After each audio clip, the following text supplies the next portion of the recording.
Tonight, let us embark on a gentle, profound journey, not toward a distant goal, but inward, into the heart of presence itself. We will explore the timeless, enduring wisdom of the Buddha, teachings which have offered a sanctuary and a refuge for the restless human mind for more than 2.5 millennia. Understand that these are not dogmatic rules to follow or dry doctrines to simply memorize. Rather, they are sincere invitations. Invitations to shift your perspective, to relinquish your rigid hold on life, and to finally uncover the deep, unshakable well of peace that has resided within you all along. We will trace this path using ancient narratives and simple, yet profound, truths, wisdom that bypasses the busy, calculating mind and speaks directly to the quiet, knowing heart. Here we will practice viewing our thoughts, not as authoritative masters, but merely as transient passing clouds. We will learn to see our difficult emotions, not as enemies to be fought, but as vital messengers, pointing us toward necessary healing and integration. Welcome to Sleepy Monk. This space is consecrated as your sanctuary, a place where you can safely rest your mind and nourish your innermost spirit. Understand that there is nothing required of you here, nothing you must fix, and no ideal person you need to become. Simply allow these guiding words to gently wash over you. If this journey of quiet reflection resonates with something deep inside your being, I invite you to subscribe and return to this space whenever you need to reconnect with the peace that is inherently your birthright. For now, just breathe. Let us begin this journey together. Our exploration into deep, abiding peace must commence with a gentle, honest inquiry into the fundamental nature of our own minds. It starts with one of the Buddha's most foundational teachings, a truth that, once genuinely absorbed, unlocks the very door to liberation. This is the teaching often labeled as suffering dukkha, but a more insightful and less dramatic word might be friction. This friction is that subtle, pervasive sense of fundamental unsatisfactoriness, the lingering, nagging feeling that things are never quite perfect or right as they are.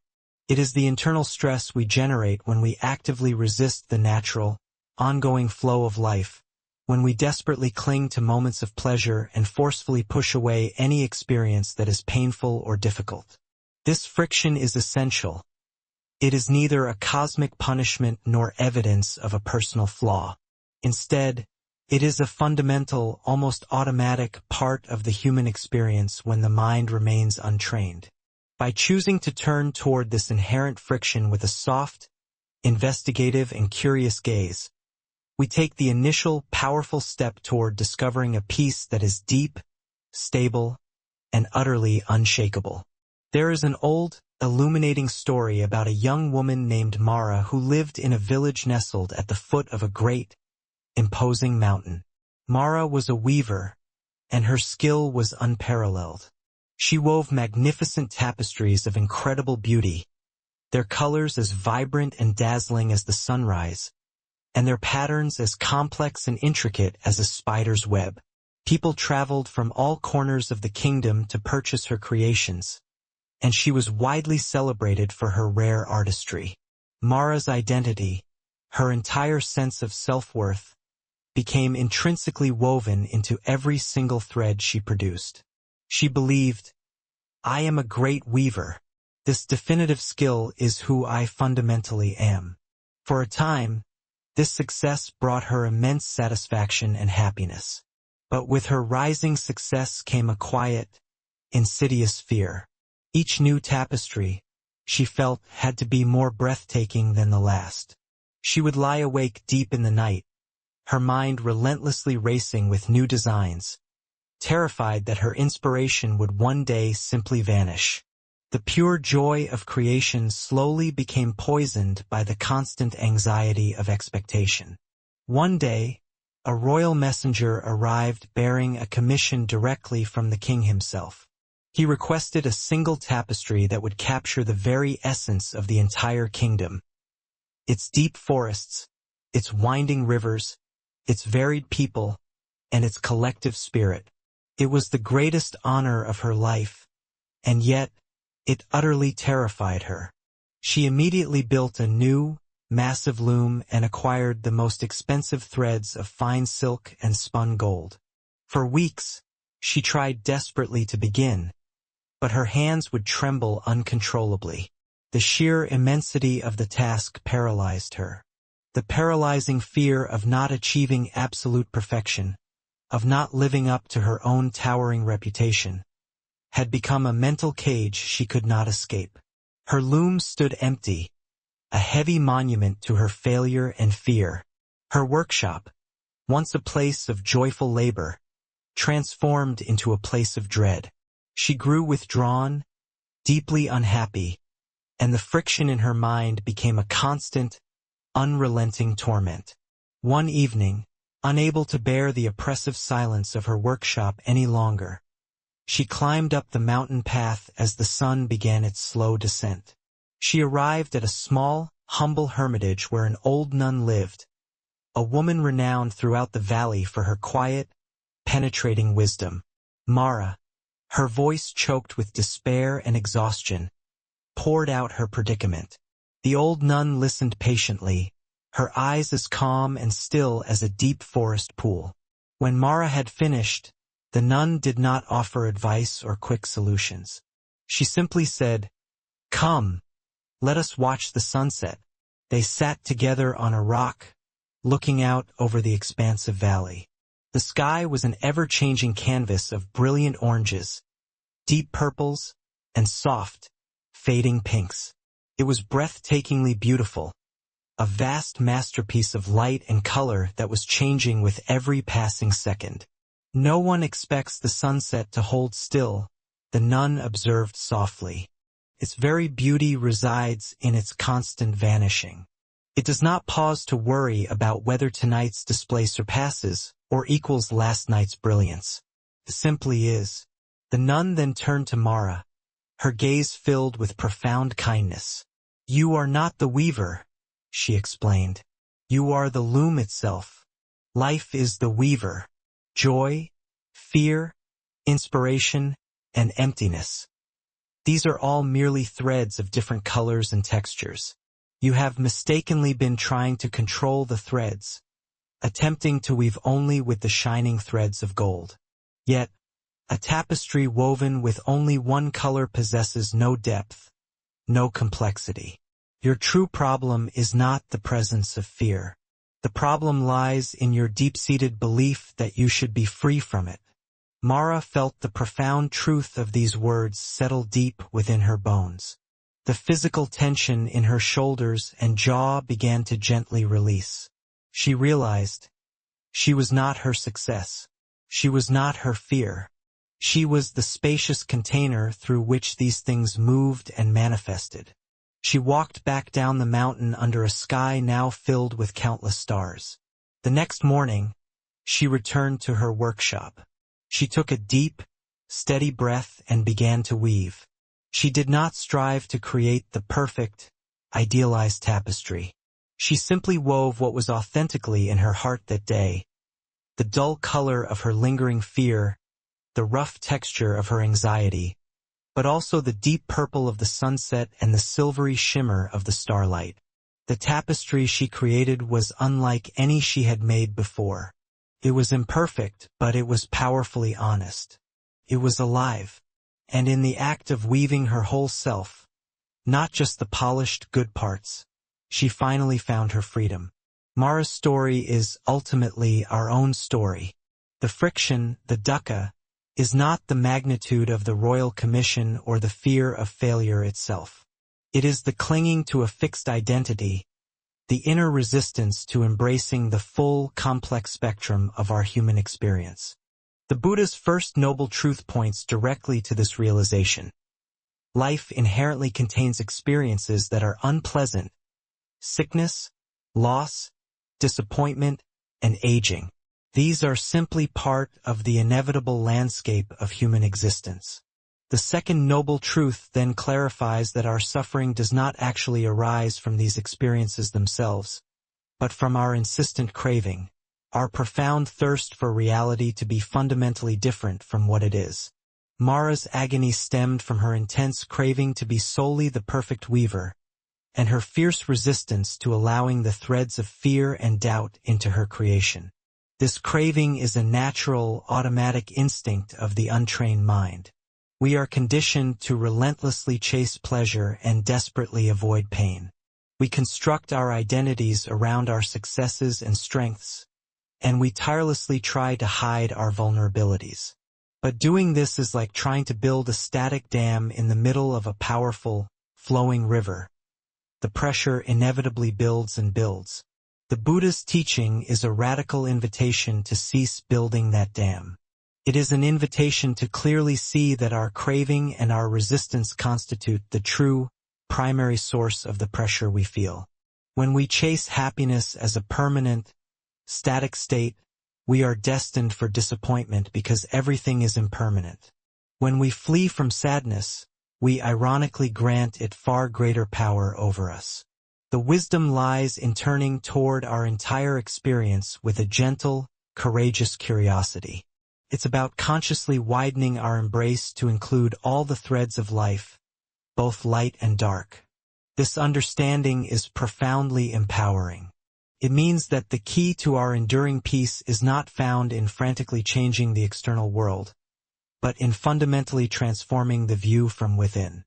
We cannot stop the river of life from flowing, but we can learn to navigate it with grace and wisdom, finding our deep balance not by resisting the current, but by skillfully moving with it.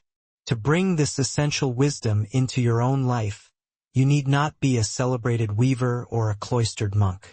You can start right where you are, in the midst of your daily experience. The first essential practice is simply to become a non-judgmental observer of the friction arising within your own mind. The next time you feel that familiar tightening knot of anxiety, that sudden flash of irritation, or that acute pang of disappointment, deliberately resist the urge to immediately become lost in the accompanying narrative. Instead, pause. Take one deep, conscious breath, and for a mere moment, step back to observe the feeling as if you were a scientist studying an unusual weather pattern. Gently name the sensation to yourself. Ah, this is frustration, or asterisk, this is the feeling of resisting the present reality. Asterisk, this clear, simple act of naming and observing instantly creates a vital space of awareness. In that space, you realize you are no longer defined by the emotion. You are the one who is aware of the emotion. This recognition marks the very beginning of true freedom. The next step is to get profoundly curious about the craving underneath. What is your mind truly thirsting for in this exact moment? If you are frustrated while stuck in a traffic jam, the underlying craving is for the traffic to instantly disappear, for reality to bend to your personal schedule. If you are hurt by a friend's comment, the craving is for their words to have been different, for the past moment to be rewritten. See if you can identify this underlying, demanding desire without judging it. View it with the same gentle curiosity you would have for a child who desperately wants it to be sunny on a rainy day. This compassionate understanding naturally softens the heart. You do not have to battle the craving. You just have to see it for what it truly is. A natural but ultimately unskillful strategy of the mind. Finally, practice actively softening your body. Our mental resistance inevitably manifests as physical tension. When you notice that mental friction, quickly scan your physical body. Is your jaw clenched tight? Are your shoulders hunched high? Is your stomach tied in a hard knot? Consciously invite these contracted parts of your body to soften and yield. You cannot effectively think your way out of resistance, but you can certainly breathe your way through it. As you exhale, gently imagine the tension dissolving and slipping away. This is not about forcefully demanding relaxation. It is a gentle allowing, a tangible physical expression of letting go. By practicing in these small daily moments, you are fundamentally retraining your mind. You are teaching it that it is safe to feel the full, comprehensive spectrum of life, and that you do not need to forcefully resist reality to maintain your peace. You are learning to be the loom, allowing all the diverse threads of life to be woven into the beautiful, imperfect, and ever-changing tapestry of your being. Let us pause here for a moment. Feel the gentle, steady rhythm of your own breath, a quiet, constant anchor in the flowing current of time. Allow your body to continue softening, consciously releasing any lingering tension you might be holding. Let the sharp edges of your day melt into this quiet, resting space. If this journey into stillness resonates deeply with you, I invite you to subscribe to Sleepy Monk so we can continue to walk this path together, discovering the peace that is always patiently waiting for our return. We continue our journey by exploring a truth that is both profoundly simple and radically transformative. It is the teaching of impermanence, or anicca. The universe is in a perpetual state of flux. Absolutely nothing is static. Not the towering mountains, not the distant stars, not our physical bodies, and certainly not our fleeting thoughts. Everything that arises will, inevitably, eventually pass away. We frequently experience this truth as a sharp source of anxiety. We fear loss. We grieve change, and we desperately try to hold on to precious moments of happiness as if they were solid, graspable objects. But the Buddha taught that our suffering originates not from the fact of change, but from our deep-seated resistance to it. The teaching of impermanence is not a lament for what is lost. It is a gateway to authentic freedom. When we learn to stop fighting the natural flow of life and instead wholeheartedly embrace its dynamic, ever-changing nature, we discover a joy that is deeper, richer, and far more resilient than any temporary pleasure.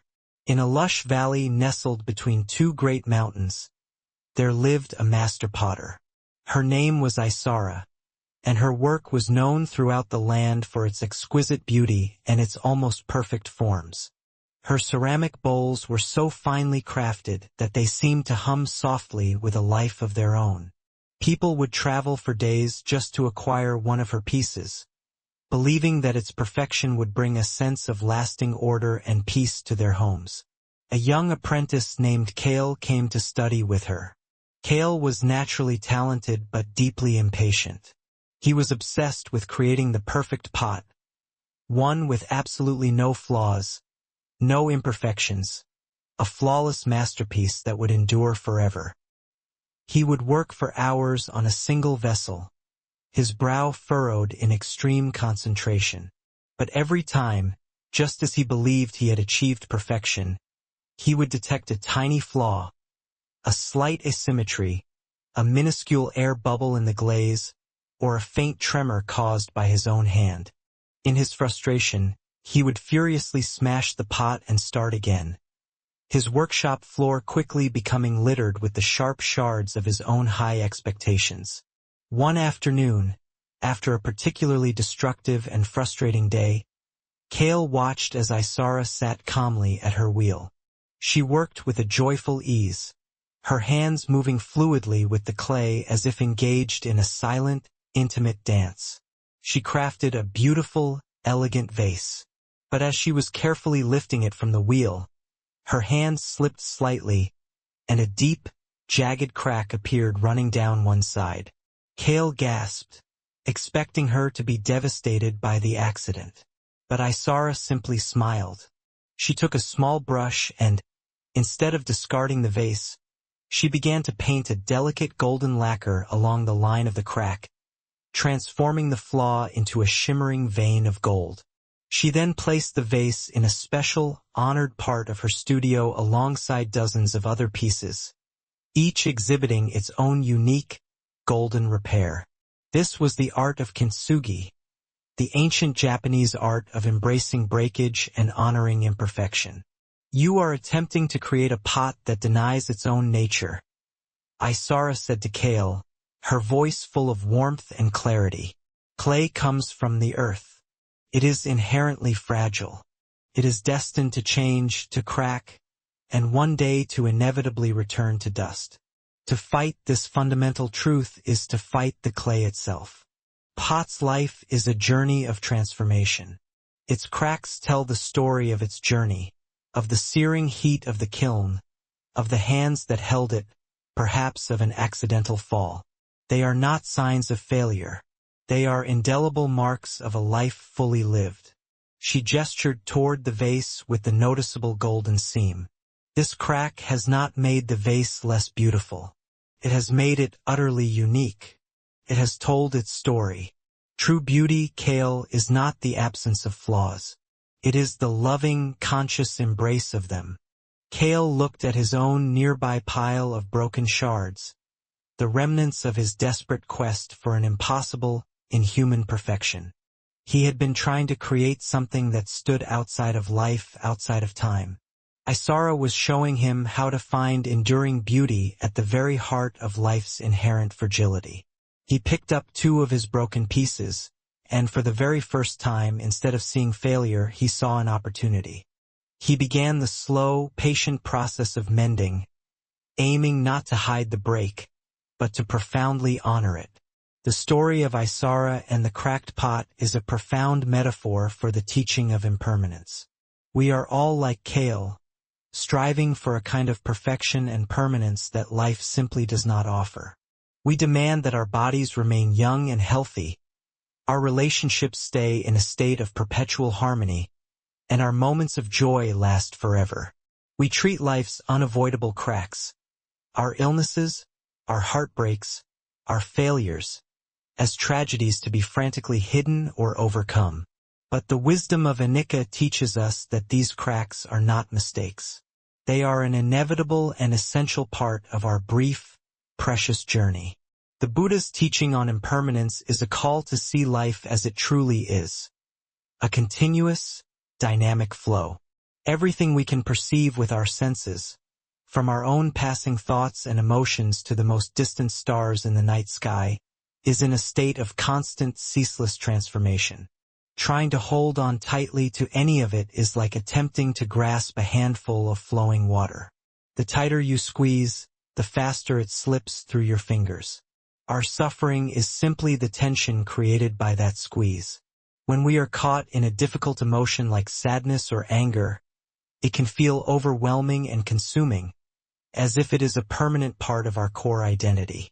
We say, "I am sad," as if sadness were a solid, fixed thing that has permanently replaced our true self. But impermanence reminds us that this is an illusion. Sadness is merely a weather pattern passing through the vast, open sky of our awareness. It has a clear beginning, a middle, and an inevitable end. When we can deeply remember this, we can meet our pain with significantly less fear. We can allow it to be present, knowing with certainty that it, like everything else, will eventually change. This understanding also radically revolutionizes our relationship with joy. Instead of clinging to happy moments with a desperate fear of them ending, we can learn to savor them fully, completely, and with a heart overflowing with gratitude. We can appreciate the immediate warmth of the sun on our skin without worrying about the inevitable arrival of clouds. This acceptance is the essence of non-attachment, not a cold, unfeeling detachment, but a loving, wholehearted participation in the dance of life without the exhausting need to control the music or the steps. This teaching frees us from the tyranny of the past and the crippling anxiety of the future. The past is a collection of moments that have already fully dissolved. The future is a collection of moments that have not yet arisen. All we ever truly have is this present moment. And this present moment is always fresh, always new, always changing. Peace is found in learning to rest within the dynamic stillness of the now. How can we integrate this profound understanding of impermanence into the very fabric of our lives? The practice is not about complex intellectual understanding, but about direct, felt experience. It begins with the gentle art of paying attention. A simple yet powerful practice is to choose one natural phenomenon and observe it regularly. It could be a tree outside your window, the moon in the night sky, or even a houseplant on your desk. Make a conscious point to look at it each day. Notice the subtle, ongoing changes. A new leaf unfurling, a flower blooming and then gently wilting, the way the light hits it differently at various times of day. This practice, done consistently, retrains the mind to perceive change not as an intermittent event, but as the constant, underlying reality of existence. Another crucial practice is to become a curious observer of your own inner world. Sit quietly for a few minutes each day and simply watch the relentless flow of your thoughts and feelings. Do not try to stop them or forcefully change them. Imagine you are sitting calmly on the bank of a river, watching leaves and twigs float by. Some thoughts might be dark and heavy, others light and fleeting.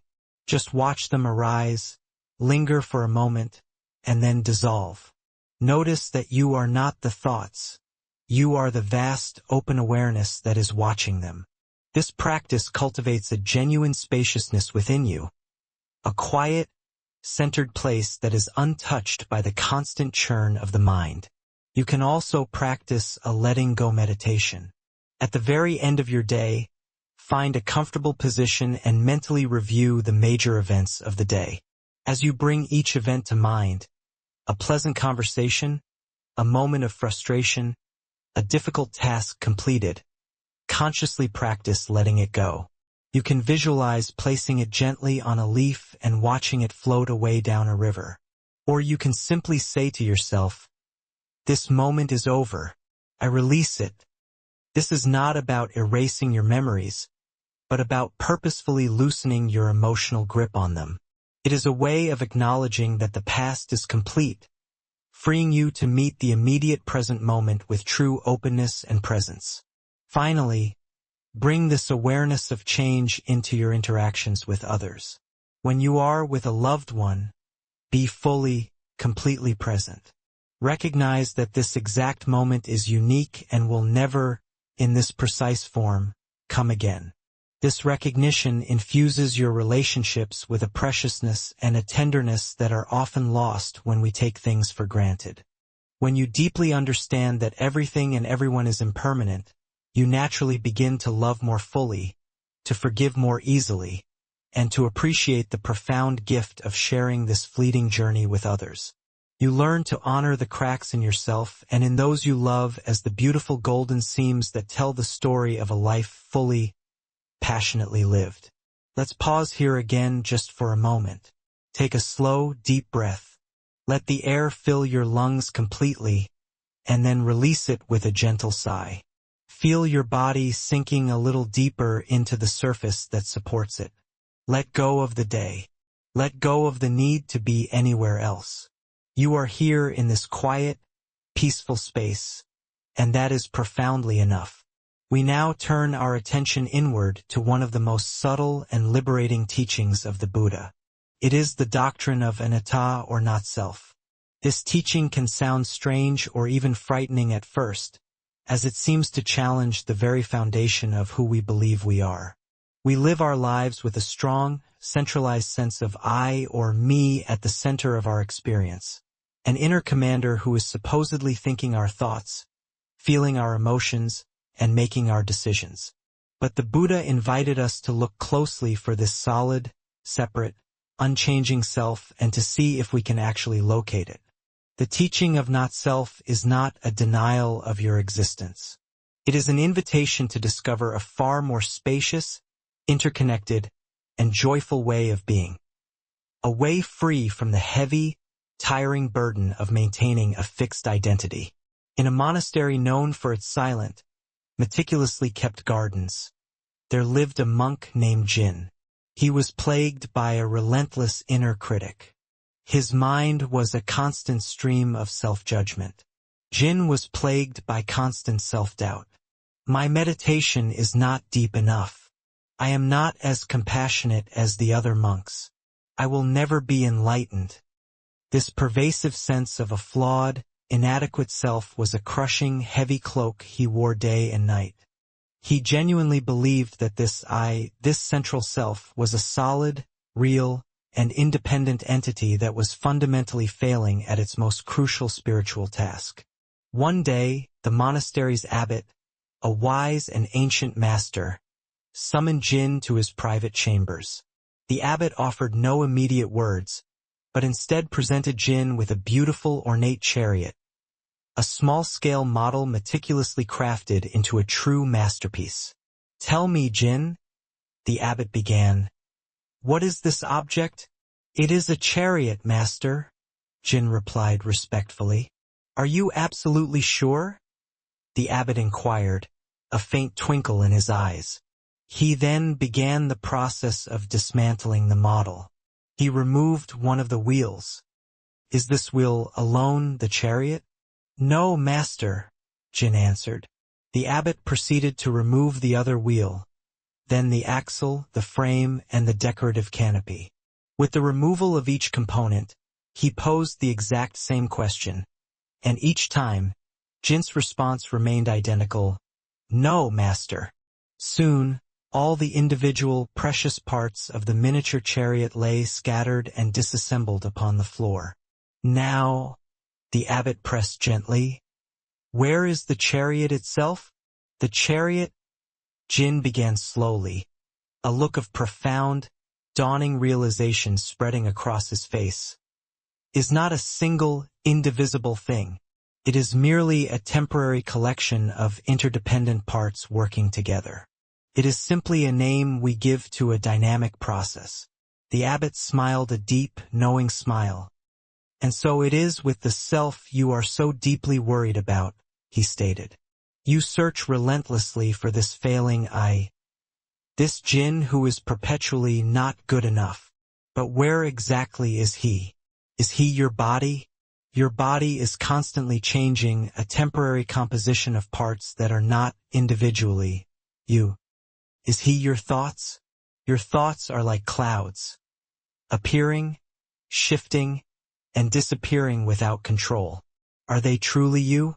Is he your feelings? Your feelings are transient, like the ever-changing weather. Can they be your essence?" He gestured back to the scattered components on the floor. "What you designate as self is precisely like this chariot. It is a flowing collection of changing processes. The body, feelings, perceptions, thoughts, and consciousness. We assign this dynamic collection a label, weave a narrative around it, and then mistakenly identify that name and story as a solid, permanent entity. Yet, there is no permanent I sitting immovably in the driver's seat. There is simply the unceasing process of life unfolding itself." Jin sat in stunned, reflective silence. The crushing, heavy cloak of his self-judgment immediately began to feel lighter. If there was truly no fixed, failing self, then who exactly was it that was perpetually failing? The insistent voice of his inner critic suddenly seemed less authoritative, merely the empty pronouncements of a deposed king with no kingdom left to command. He realized he was not a failure. He was a process, and a process by its very nature cannot fail. It can only unfold. The abbot's powerful lesson struck at the very core of the Buddhist teaching of anatta, non-self. We expend immense amounts of energy constructing, carefully polishing, and fiercely defending this fragile sense of self. We meticulously build it from our accumulated memories, our accomplishments, our defined roles, our relationships, and our strongly held beliefs. We then proceed to live confined within this self-constructed identity as though it were a secure fortress. But this fortress ultimately functions as a prison. It restricts our potential. It makes us rigid and inflexible. Crucially, it makes us terribly fragile, because any significant challenge to this constructed identity feels like an existential threat to our very being. The teaching of not-self, *anatta*, is the key that unlocks the door of this psychological prison. It reveals that what we cling to as a solid, unchanging self is, upon closer, mindful inspection, merely a complex and beautiful illusion, an intricate, ever-changing process but never a static, permanent thing. The Buddha precisely identified 5 aspects of this dynamic process, known traditionally as the 5 aggregates or skandhas. These include form, our physical body; sensations, our sensory experiences; perceptions, our mind's immediate interpretation of those sensations; mental formations, our thoughts, emotions, and habitual tendencies; and consciousness, the basic awareness that registers the other 4. The Buddha invited us to examine each of these aggregates with focused inquiry and ask, is this permanent? Is this truly and fundamentally me? Can I control this completely? The direct answer to all 3 penetrating questions is a resounding no. Our physical bodies inevitably age, change, and decay. Our feelings are utterly unpredictable and fleeting. Our thoughts manifest as a chaotic, uncontrollable stream.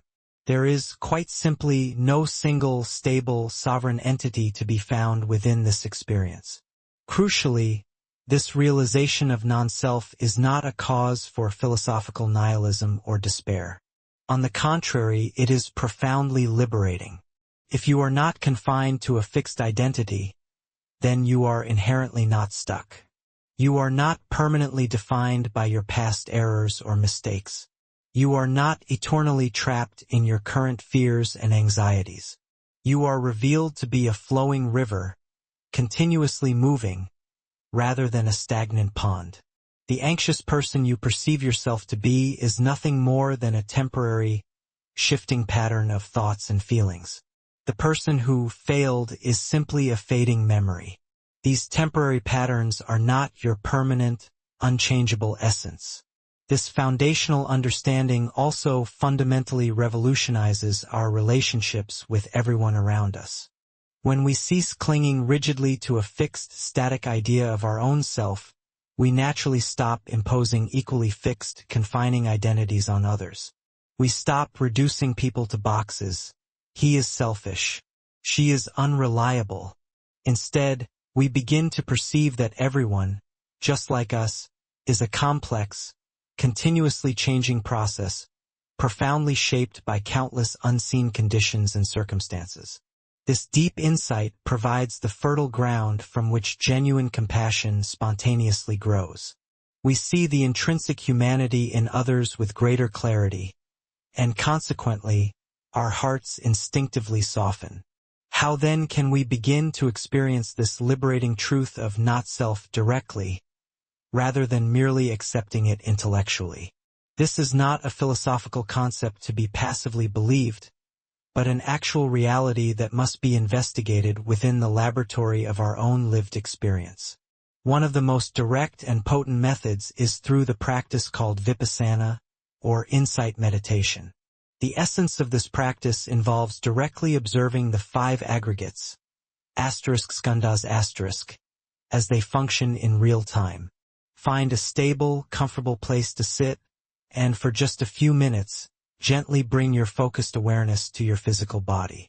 Notice the simple sensations of the breath entering and leaving, the feeling of pressure where your body meets the cushion or chair, or any localized areas of warmth or coolness.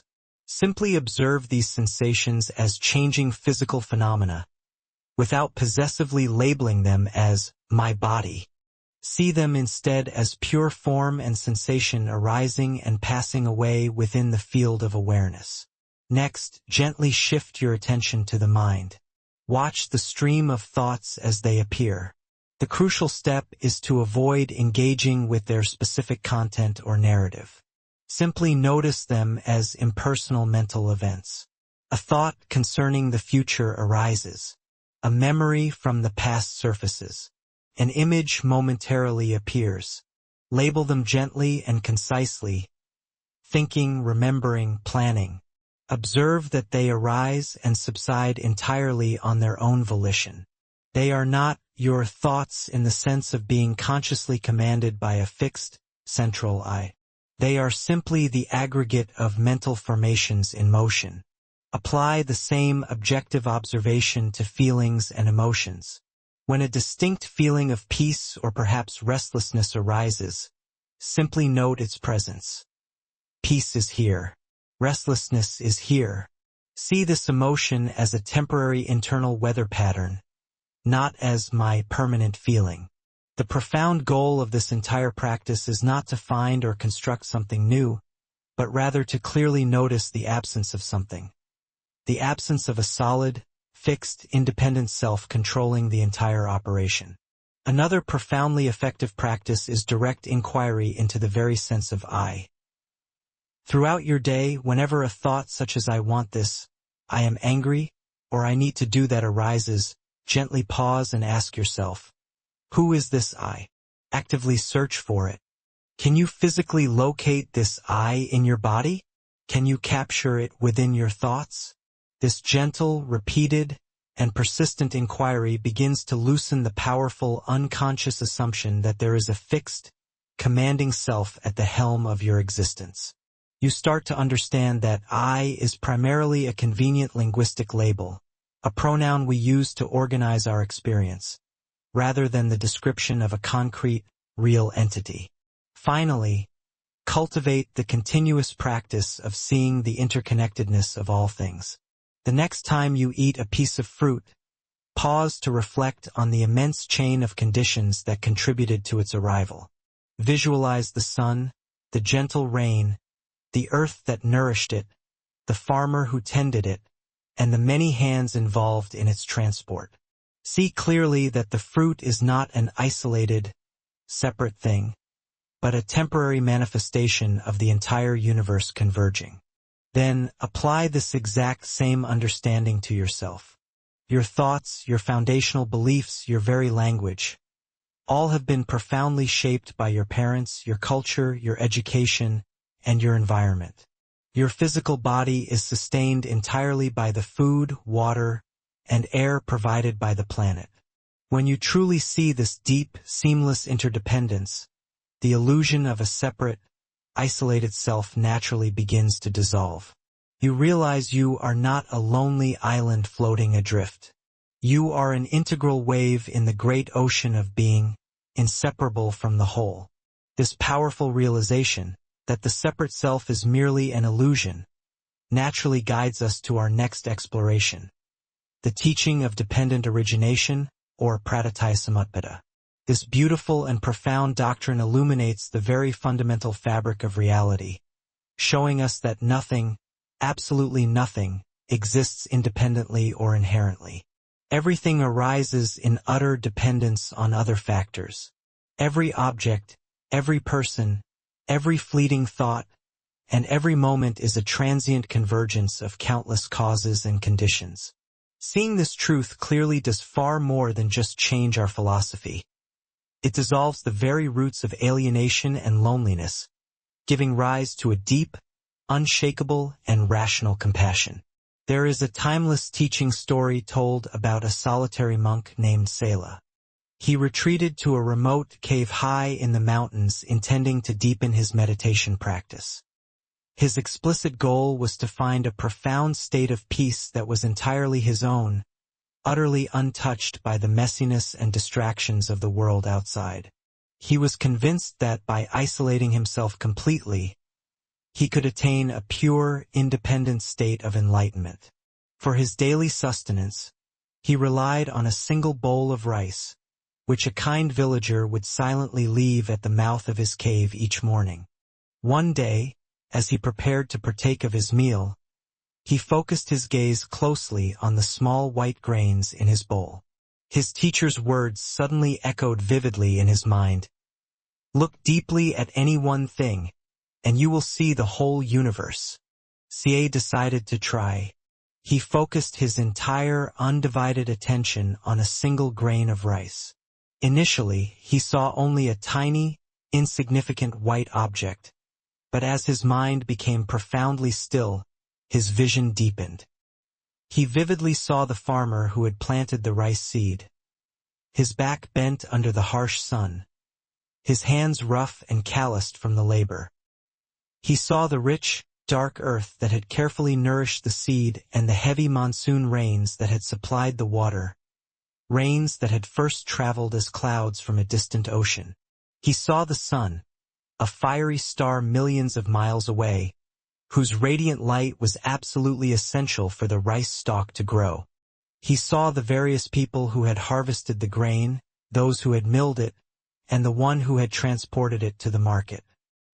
He saw the specific villager who, through an act of quiet generosity, cooked the rice and carefully carried it to his cave entrance. He even saw the potter who had meticulously crafted his simple clay bowl and the fire that had hardened it. He continued looking, realizing that the farmer could not have performed his work without the food he, in turn, ate, which was grown by other farmers. The essential rain could not have formed without the ocean, and the ocean itself could not exist without the rivers feeding it. Everything he saw was inextricably connected. His simple, meager bowl of rice contained the sun, the clouds, the earth, and the cumulative labor and kindness of countless people. It was indeed a universe in miniature. In that profound moment of realization, Sila's lifelong feeling of isolation completely shattered. His quest for a separate, private, independent peace suddenly appeared utterly absurd. He realized that even sequestered here in his remote mountain cave, he was absolutely not alone. He was deeply, inextricably connected to every aspect of existence and every single being. His sustenance, his physical body, his very breath were undeniable gifts flowing from the world he had mistakenly attempted to abandon. He bowed deeply to the bowl of rice, not merely as a monk performing the ritual of eating a meal, but as a person receiving the entire, supporting universe. His heart, which had been tightly closed in the solitary pursuit of purity, broke wide open with an overwhelming sense of gratitude and boundless connection to all life. Kala's awakening achieved within the solitude of the cave is the direct, experiential understanding of dependent origination, *pratitya. This core teaching is often summarized in a simple, elegant formulation. When this is, that is. When this is not, that is not. When this arises, that arises. When this ceases, that ceases. Fundamentally, this means that nothing possesses a fixed, inherent, or independent existence. Everything is a fleeting, temporary manifestation arising from an infinite, intricate web of causes and conditions. Just like Sila's observed grain of rice, you, in this precise moment, are a living convergence of the entire cosmos. The air sustaining your lungs was once the exhalation of ancient trees. The water comprising your body was recently part of a cloud, a river, or an ocean. Your thoughts and the language you use are profoundly shaped by generations of ancestors, countless writers, and thinkers you have never personally encountered. The persistent illusion of being a completely separate, isolated self remains one of the primary, deepest sources of human suffering. It generates feelings of profound loneliness, drives competition and conflict, and instills paralyzing fear. We tend to perceive ourselves as a fragile me pitted against a vast, often indifferent world. But dependent origination decisively reveals this perceived boundary to be a mere fiction fabricated by the mind. There is, in truth, no me that exists separately from the world. You are, in essence, a dynamic manifestation of the world itself. This fundamental understanding is, therefore, the bedrock of genuine compassion. When you truly perceive this vast interconnectedness, you realize that the well-being of others is fundamentally inseparable from your own. Their joy becomes an extension of your joy. Their suffering is felt as your own suffering. When observing someone acting out of intense anger or driven by greed, you no longer immediately categorize them as a bad person. Instead, you see a struggling being caught tightly within a debilitating web of painful causes and conditions, perhaps a history of unhealed trauma, deep misunderstanding, or pervasive fear. Your reflexive judgment softens dramatically into a sincere wish for them to be free from that pain. This expanded view does not imply that you condone harmful actions. Rather, It means you operate from a stable place of clarity and active compassion, rather than from emotional reactivity or hatred.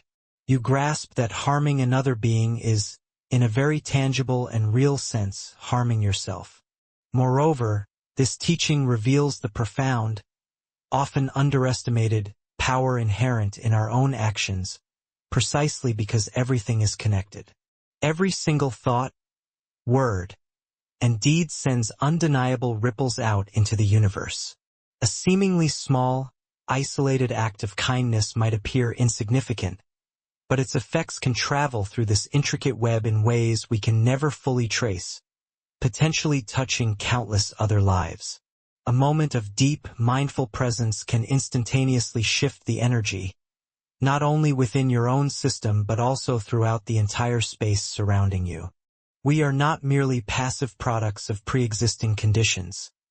In every passing moment, we are active co-creators shaping the world.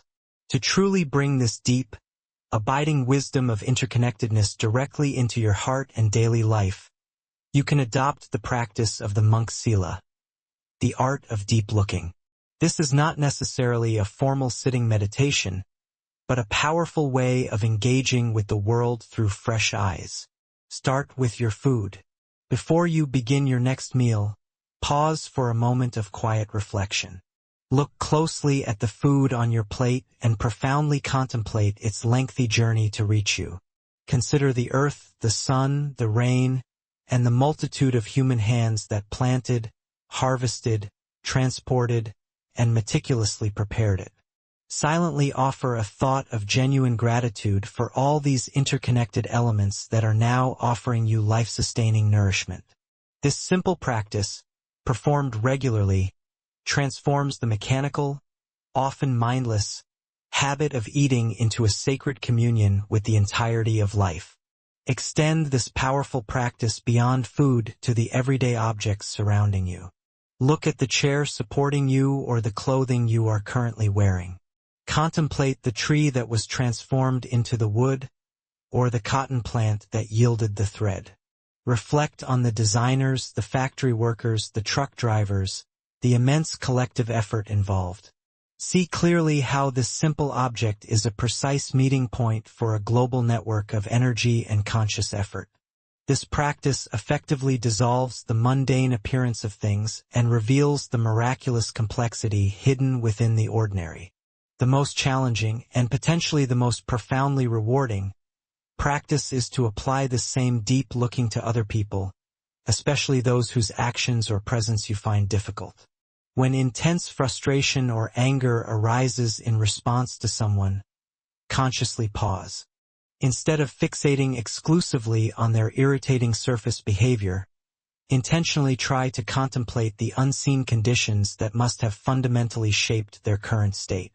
What might their childhood experience have entailed?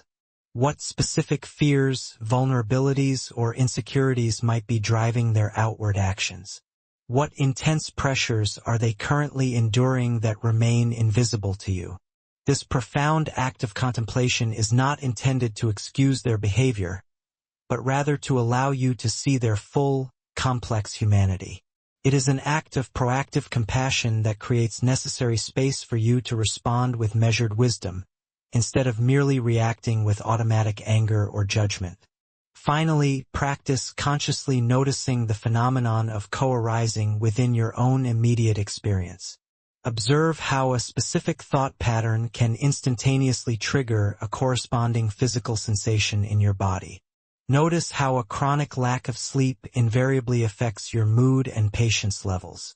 Observe how a simple, kind word from another person can alter the entire internal chemistry of your body. Recognize that your inner world, too, is a dynamic web of dependent origination. By observing these intricate causal connections without attaching judgment, you gain a profound and practical understanding of how to skillfully cultivate the necessary causes and conditions for your own stable peace and enduring well-being. Let us pause here for a moment, taking a deep breath to fully feel the truth of this radical connection. Feel the air effortlessly entering your lungs, a continuous, life-giving gift from the vast atmosphere. Feel the unwavering ground beneath you, supporting your weight, a gift from the ancient, stable earth. You are held. You are an inseparable, vital part of this magnificent, ongoing web of existence. If this sense of belonging brings peace to your heart, I invite you to subscribe to Sleepy Monk. Let us continue to explore these quiet truths together. Having now established the fundamental truth that we are not separate entities but rather integral parts of a vast, interconnected flow, we arrive at a very practical and immediate question. How exactly do we skillfully navigate this flow of life? The Buddha's answer remains beautifully elegant. We walk the middle way. This path is emphatically not one of mere compromise or safe mediocrity. It is a dynamic, intelligent path of perfect balance that intentionally avoids the two rigid extremes that are the root cause of so much human suffering, namely, the extreme of reckless sensual indulgence and the extreme of harsh, self-imposed mortification. It is the careful navigation between aggressive grasping and fierce aversion, between holding on too tightly and letting go too loosely. The middle way is thus the sophisticated art of living with wisdom and grace, consistently finding a sacred, centered equilibrium in all aspects of our existence. The narrative of the middle way is powerfully rooted in the story of the Buddha's own life journey. Before his awakening, he lived as Prince Siddhartha, enveloped by every imaginable luxury and comfort. He resided in opulent palaces, wore the finest clothing, ate the most exquisite food, and was shielded from all direct sights of suffering and impermanence. He lived fully in the extreme of sensual indulgence, relentlessly chasing happiness through pleasure. Yet, despite possessing everything the world could offer, he felt a deep, pervasive spiritual emptiness. He recognized that this type of happiness was fundamentally fragile, utterly dependent on external conditions, and could never deliver true, lasting peace. So, he decisively abandoned the palace and swung dramatically to the opposite extreme. He became a wandering ascetic, practicing severe and relentless self-denial. He fasted until his ribs visibly protruded, slept agonizingly on beds of thorns, and deliberately held his breath for extended periods, convinced that by torturing and punishing his physical body, he could somehow liberate his spirit. For 6 grueling years, he pushed his body to the very brink of death. But the promised enlightenment never manifested. He only succeeded in becoming weak, emaciated, and his once clear mind grew clouded and confused. One crucial day, having collapsed beside a river and hovering near death, he overheard a musician aboard a passing boat instructing a student on how to tune a sitar. The string, the musician carefully explained, must not be tuned too tightly, or it will inevitably snap. Yet, it must not be too loose, or it will fail to produce any sound at all. The perfect note, the resonant sound, is only found in the middle. In that singular moment, Siddhartha experienced a profound, sudden insight. His entire, exhaustive spiritual search had been precisely like trying to tune that instrument. He had tried the loose string of sensual indulgence and the overly tight string of rigorous asceticism. Neither extreme had yielded the desired liberation. The path to true awakening, he clearly realized, must reside squarely in the middle. Immediately following this realization, a village girl named Sujata, witnessing his near-death, emaciated state, compassionately offered him a bowl of nourishing rice milk. His accompanying ascetic companions were aghast, instantly believing he had shamefully abandoned the spiritual path, but Siddhartha calmly accepted the offering. The wholesome food gently restored his physical strength, calmed his agitated body, and finally cleared his mind. With this newfound, deep balance, he sat beneath the Bodhi tree, a posture that was neither too tense nor too lax, and firmly resolved not to move until he had discovered the ultimate truth. It was from this precise place of centered, balanced awareness that he finally achieved full enlightenment. The Buddha's radical experience teaches us unequivocally that the sustainable path to peace is never found in extremes. Unchecked indulgence renders the mind simultaneously dull and agitated, constantly driven by the restless chase for the next pleasure. Conversely, harsh denial causes the mind to become tense, brittle, and often deeply resentful. It can frequently manifest as a debilitating form of self-hatred cleverly disguised as high spiritual discipline. The middle way, by contrast, is a path defined by inherent kindness and clear wisdom. This principle applies universally to every aspect of our lives. Consider, for example, our relationship with our own body. One harmful extreme is outright neglect, feeding it poor, unhealthy food and ignoring its essential need for deep rest. The other extreme is obsession, relentlessly striving for impossible physical perfection and punishing it with excessive, aggressive exercise or rigidly restrictive diets. The middle way instructs us to treat the body with profound respect, recognizing it as a precious and necessary vehicle for our spiritual journey. This means consciously nourishing it with whole, healthy food, ensuring it receives the rest it genuinely requires, and moving it with joyful engagement, rather than with aggressive, self-critical force. Ultimately, it is about learning to listen deeply to the body's intrinsic wisdom. The identical principle of the middle way applies directly to the application of effort in our lives. Sometimes we push ourselves relentlessly, driven by overwhelming ambition or subconscious fear, until we inevitably experience total burnout. This is the analogy of the string tuned too tightly. Other times, we fall into profound lethargy and debilitating procrastination, deliberately avoiding any form of constructive challenge or discomfort. This represents the string that is too loose. The middle way focuses on cultivating right effort, a balanced, sustainable, and intelligent energy. It demands the subtle wisdom of knowing precisely when to strive vigorously and when to gently soften and release. It involves working with steady diligence but completely without frantic tension, and resting with clear intention but entirely without guilt. This necessary balance is not a static, fixed point. It is a dynamic, moment-to-moment dance that we learn to subtly feel and adjust. The middle way is also the essential guide for navigating our complex emotional life. We frequently swing wildly between the extreme of emotional suppression, where we deny, rationalize, or numb our feelings, and the extreme of emotional indulgence, where we are completely and involuntarily swept away by every passing mood and reaction. The middle path here is defined by mindfulness.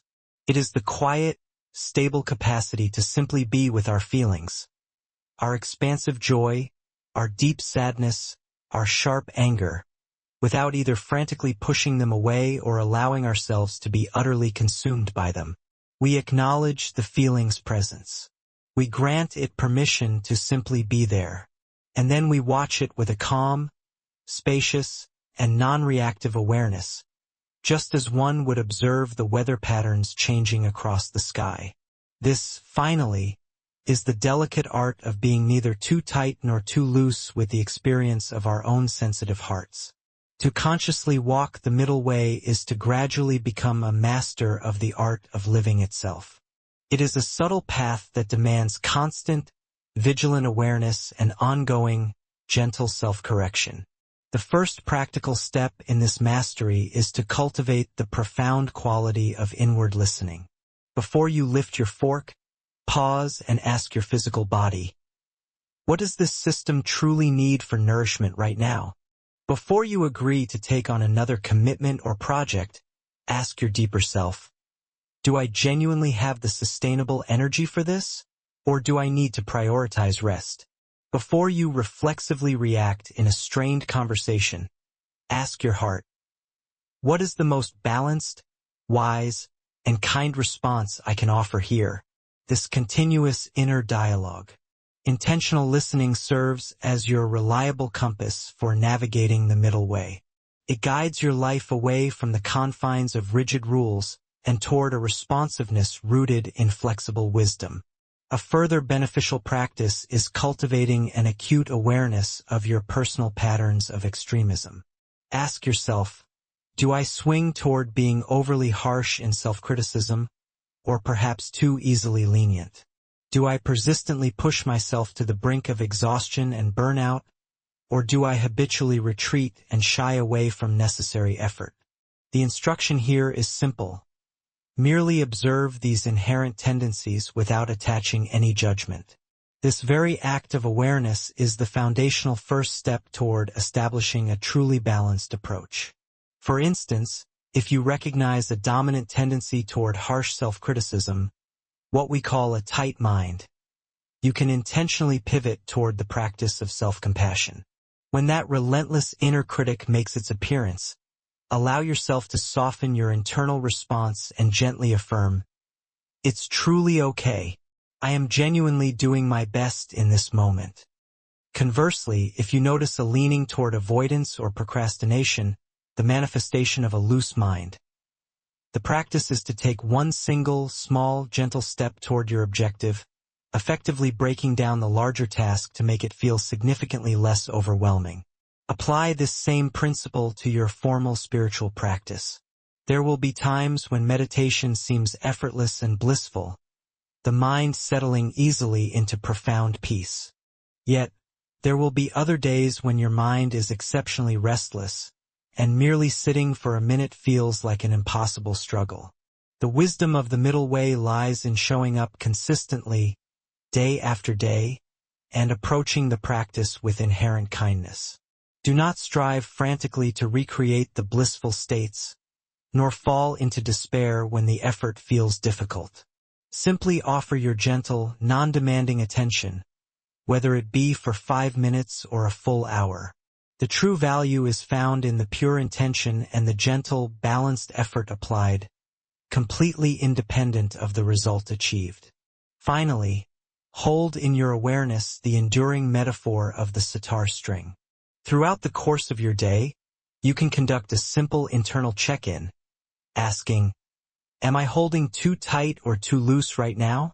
This powerful question can be applied universally to your physical posture, the depth of your breathing, your grasp on a steering wheel, or your mental attitude when faced with a challenge. More often than not, you will discover that you are currently holding on far too tightly. In that precise moment, the conscious decision is to exhale and soften your grip, releasing the unnecessary tension. This constant, gentle retuning, this micro-adjustment, is the daily practice of the middle way. It is how we learn to create beautiful, harmonious music with the entirety of our lives. Let us take a moment now to pause, truly breathing into this profound sense of balance. Notice your breath. It is neither forced nor shallow, but simply just right. Notice your body. It is neither rigidly stiff nor completely slumped, but gracefully and openly present. This state is the middle. It is an immediate, accessible place of deep peace. If the idea of finding and maintaining this center resonates deeply with you, I invite you to subscribe to Sleepy Monk and allow us to continue walking this balanced path together. Settled in this place of stability and balance, we are now ready to gently open our hearts. The foundational wisdom teachings of Buddhism are frequently compared to one wing of a bird, and compassion, or loving kindness, is the indispensable other. Both wings are critically necessary for true flight. We now turn our attention to the practice of metta, or loving kindness. This must not be mistaken for a sentimental or merely passive feeling. Rather, it is the active, intentional, and vigorous cultivation of unconditional goodwill, a radiant, palpable warmth that we consciously learn to extend first to ourselves, then to others, and ultimately to the entirety of life. Metta serves as a powerful antidote against the corrosive forces of anger, deep resentment, paralyzing fear, and relentless self-criticism. It is essentially the committed practice of tending the garden of the heart so that the wholesome flower of kindness can finally bloom. In a small, remote monastery nestled deep within a quiet forest lived a monk named Vimal. He was notably diligent in his intellectual studies and fiercely disciplined in his meditation practice, yet his inner heart remained cold and hard. He was swift to find fault in his fellow monks. One, in his view, was too loud, another too lazy, and a third dangerously proud. Critically, he reserved his greatest harshness for himself. Every single perceived error in his spiritual practice was instantly met with an internal barrage of severe criticism. His own mind had become a weary battlefield, and he was growing visibly exhausted and increasingly bitter. One day his teacher, a gentle and profoundly wise old master, called Vimal to his side. "Vimal," he said softly, "your mind is currently like a parched, barren field where nothing good can take root and grow. You water it exclusively with the salt of judgment.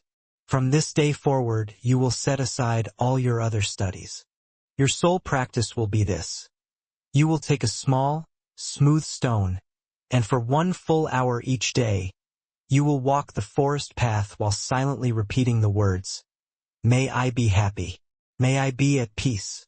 Vimal instantly found the instruction absurd and foolish. "How can the mere repetition of these empty words possibly help me?" he protested immediately. "I require greater discipline, master, not less. The hardness in your heart is, in fact, your greatest indiscipline," the master replied gently. "Just carry out the instruction exactly as I have given it." Reluctantly, Vimal began the assigned practice. For the first several days he felt completely ridiculous. He found himself muttering the compassionate phrases through tightly clenched teeth, his mind internally screaming in furious protest. The words felt utterly dishonest, even offensive. Happy? I am miserable. Peaceful? I am at war. He was unable to generate any sense of kindness, experiencing only irritation and profound resistance. But having promised his revered teacher, he stubbornly continued. After approximately a week, something deep within him began to subtly shift. One afternoon, while walking, he saw a mother deer tending gently to her young fawn. The tenderness and soft care displayed by the mother struck him forcefully. A feeling, faint yet undeniably warm, stirred unexpectedly within Vimal's chest. That day, when he repeated the phrase, "May I be happy," it felt slightly less like a deliberate lie.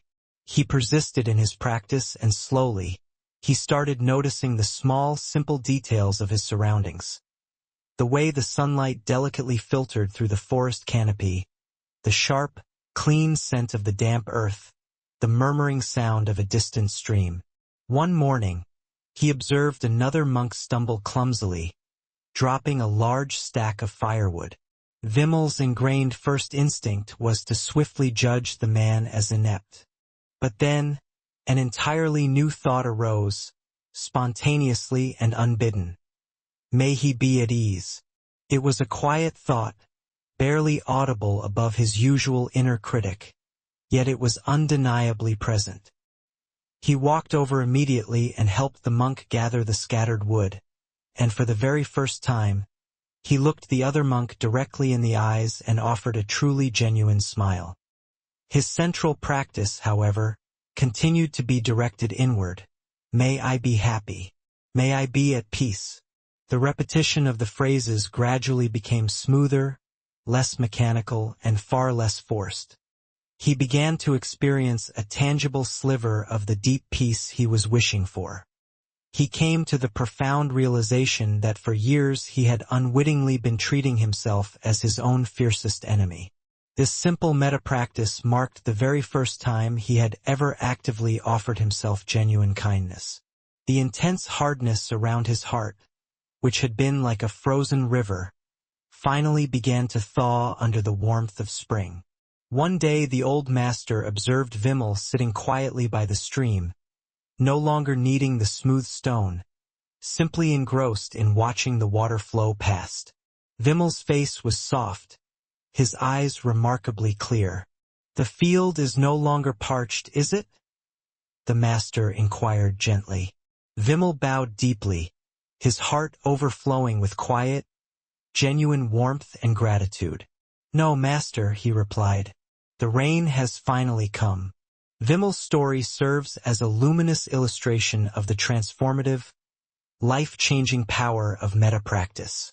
It functions as a powerful form of mental and emotional training, specifically designed to rewire our ingrained, habitual responses of anger, judgment, and fear.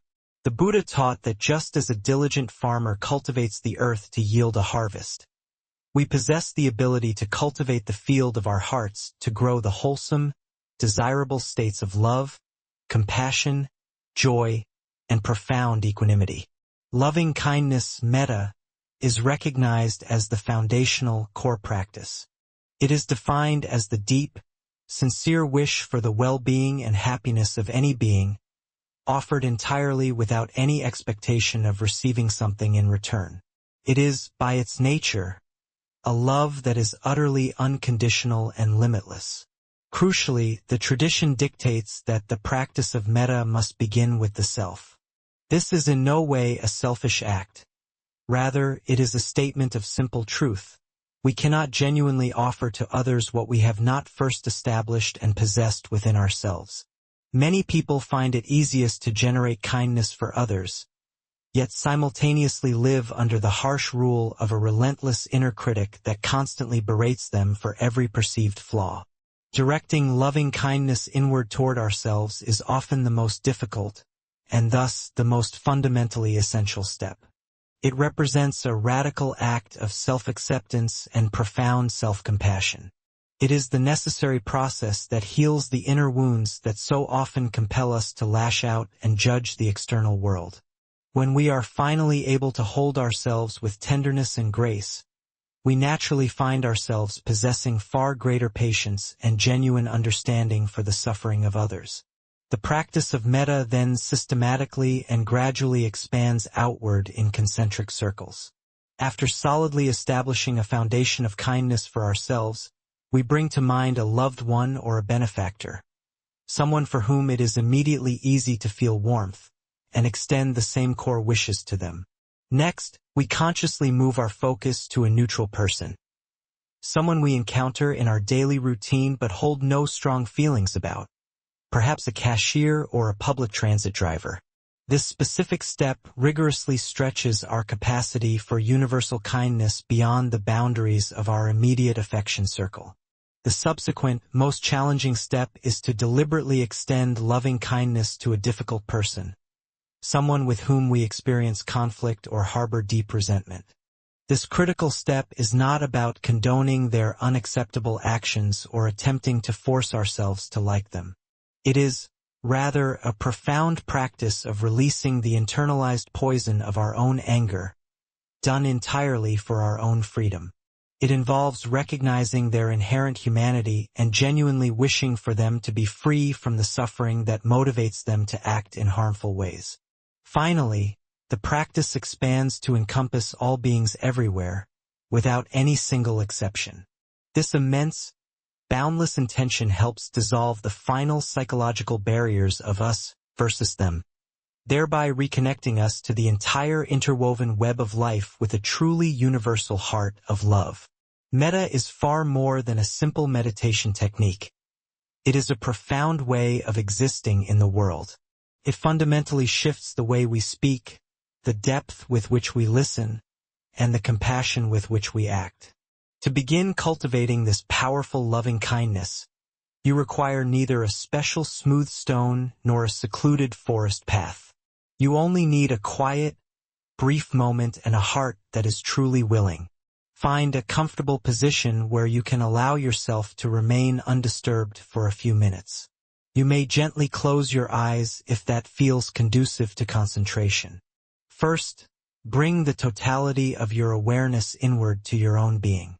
You may wish to place one hand gently upon your heart as a tangible gesture of warmth and simple tenderness directed toward yourself. Then, silently and slowly, begin to repeat a few chosen phrases of loving kindness. The traditional core phrases are, "May I be safe, may I be happy, May I be healthy. May I live with ease. Repeat these specific phrases gently, allowing them to resonate like a soft, internal lullaby. Do not be concerned if you fail to feel a sudden, large wave of emotion. The core purpose here is not to force a feeling, but simply to plant a seed of good intention. The pure intention is what holds the ultimate value. If your mind invariably wanders, gently and patiently guide it back to the phrases. If strong feelings of unworthiness or resistance surface, simply observe them with kindness. You may even extend the metta to that feeling itself, whispering, "May you also be at peace." Continue offering these profound wishes to yourself for several quiet minutes. Once you have spent sufficient time establishing this foundation of kindness for yourself, intentionally bring to mind a good friend or someone who has demonstrated genuine kindness toward you, a benefactor. Visualize them clearly in your mind's eye, gaining a clear sense of their living presence. Then, gently shift the compassionate phrases to be directed toward them. May you be safe. May you be happy. May you be healthy. May you live with ease. Feel the natural warmth and affection you already possess for this person and allow that feeling to powerfully flow, carried by the words. This formal practice can seamlessly be carried into the rhythm of your daily life. When standing idly in line at a grocery store, you can silently offer metta to the person standing ahead of you. When you hear the piercing sound of an ambulance siren, you can pause to send immediate, powerful wishes of safety and healing to all those involved. When faced with difficult or disturbing news, you can deliberately extend wishes of collective peace to all individuals affected. This consistent effort is how we transform what would otherwise be moments of passive observation into opportunities for active, engaged compassion. Be profoundly patient with this practice. Cultivating metta is analogous to learning a complex musical instrument. It requires considerable time and persistent, gentle effort. There will be days when your heart feels wonderfully open and warm. Conversely, other days it may feel entirely closed and resistant. That is perfectly acceptable. Simply commit to showing up. Continue to water the small seed of kindness each day, trusting completely that in time, your inner landscape will begin to bloom with a deep, pervasive warmth. A warmth capable of holding both yourself and the entire world in its embrace of unshakable love. Be profoundly patient with this practice. Cultivating metta is analogous to learning a complex musical instrument. It requires considerable time and persistent, gentle effort. There will be days when your heart feels wonderfully open and warm. Conversely, other days it may feel entirely closed and resistant. That is perfectly acceptable. Simply commit to showing up. Continue to water the small seed of kindness each day, trusting completely that in time, your inner landscape will begin to bloom with a deep, pervasive warmth. A warmth capable of holding both yourself and the entire world in its embrace of unshakable love. As the gentle warmth of loving kindness begins to permeate the very core of our being, it helps to melt away the dense layers of judgment and fear that traditionally obscure our true, essential nature. This process naturally guides us toward one of the most beautiful and deeply encouraging teachings within the Buddhist tradition. The radical idea that our fundamental awareness is inherently pure, luminous, and perfectly clear. The Buddha famously compared the mind in its natural, untainted state to an infinite, clear sky. Our thoughts, fleeting emotions, and memories are merely like passing clouds. Regardless of how dark the storm clouds gather, and no matter how fiercely the winds of emotion may rage, they possess no power to stain or fundamentally damage the sky itself. The sky remains eternally untouched, vast, and completely peaceful. This revolutionary teaching offers a profound and immediate shift in perspective. It gently invites us away from the struggle and strain required to create peace, and toward the quieter, essential work of uncovering the peace that is already completely here, waiting patiently beneath the inevitable turbulence of our conditioned minds. There is a beloved story originating from the East concerning a poor traveler who, weary and utterly exhausted from a very long journey, finally collapsed and fell asleep on the roadside. He was a man defined entirely by his poverty. His outer coat was a mere patchwork of rags, thin and providing almost no protection from the biting cold. His stomach was a hollow, constant ache of hunger, and his mind remained a tangled, suffocating knot of worry over the source of his next meal. He perceived the entire world through an inescapable lens of lack, viewing himself as its most unfortunate and helpless victim. While the traveler slept deeply, a dear friend who happened to be an immensely wealthy merchant passed by. Seeing his friend in such a devastating state of suffering, the merchant's heart swelled with deep pity and compassion. The merchant possessed a truly priceless diamond, a jewel of unimaginable brilliance, utterly flawless and intensely radiant. He wished instantly to give his friend a completely new life, to end his persistent suffering forever. Not wanting to wake him and cause any commotion, the merchant carefully, and with profound love, stitched the enormous diamond deep into the inner hem of the traveler's worn and tattered coat. Then, offering a silent blessing, he continued onward. The traveler awoke a while later, stretched his aching, cold limbs, and immediately felt the familiar, sharp pang of hunger.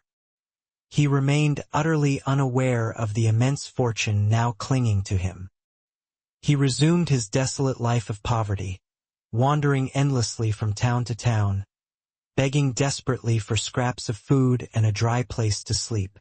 For many years, he existed in this manner, with suffering as his closest companion. He bitterly cursed his unfortunate fate and envied the ease of the wealthy, never once knowing that he himself was carrying a concealed treasure capable of ending all his troubles. The diamond, hidden and totally forgotten, traveled wherever he went, through dust and torrential rain, across bustling cities and silent forests. Its brilliant, dazzling light completely obscured merely by a thin, negligible layer of cloth. Then one day, many years later, he unexpectedly crossed paths again with the same merchant friend. The merchant was genuinely shocked and distressed to see him still languishing in such abject misery. "My friend," he cried out, his voice laced with both astonishment and overwhelming compassion. "What have you been doing with yourself all this time? Why are you still living like this? I gave you a priceless jewel years ago. It should have been more than enough to provide for your every need for the rest of your life." The traveler stared back, completely bewildered. "You gave me nothing," he mumbled, his voice weighted down by the resignation of his long suffering. The merchant gently knelt down, grasped the hem of the traveler's ragged coat, and using his knife, carefully sliced through the threads he had painstakingly sewn so long ago. The diamond instantly dropped into his palm, catching the overhead sunlight and exploding into 1,000 points of brilliant, dazzling light. The traveler stared, utterly speechless. He had been a rich man all along, yet he had lived his life as a pauper simply because he had no knowledge of the immense treasure he possessed within. This story serves as a perfect and illuminating allegory for the truth of our own human situation. The Buddha taught that within the heart of each of us, stitched into the very fabric of our fundamental being, is our Buddha nature, a nature that is precisely as pure, brilliant, and utterly indestructible as that hidden diamond.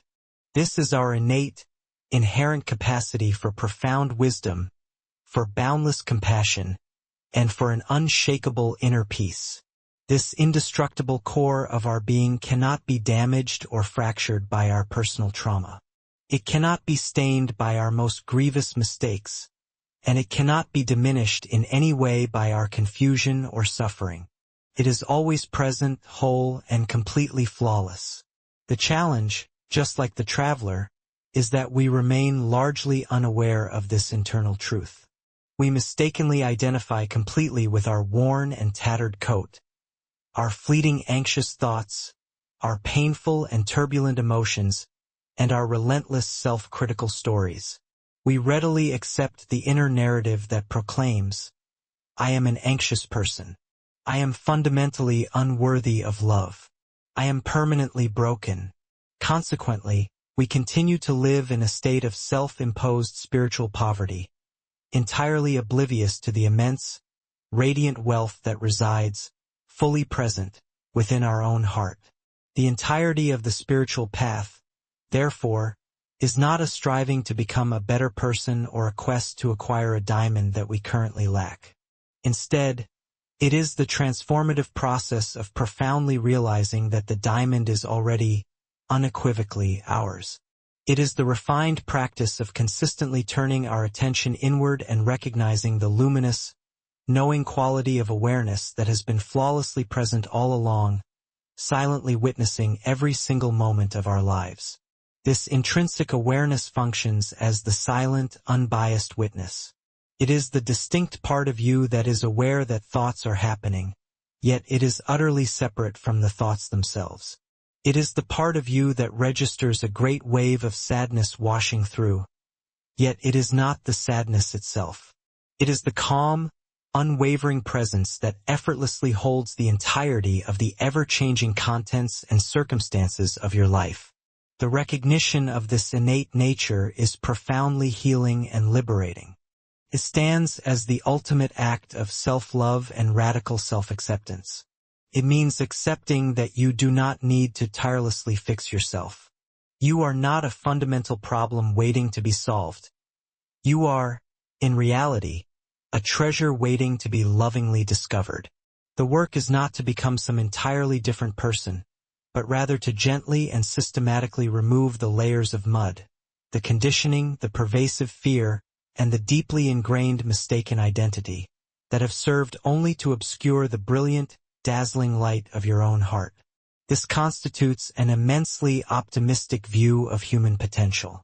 It suggests that our obscurations, what Buddhists refer to as the kleshas, greed, hatred, and delusion, are inherently like passing clouds, not a fundamental, permanent part of the sky itself. They are transient and can naturally be dispelled.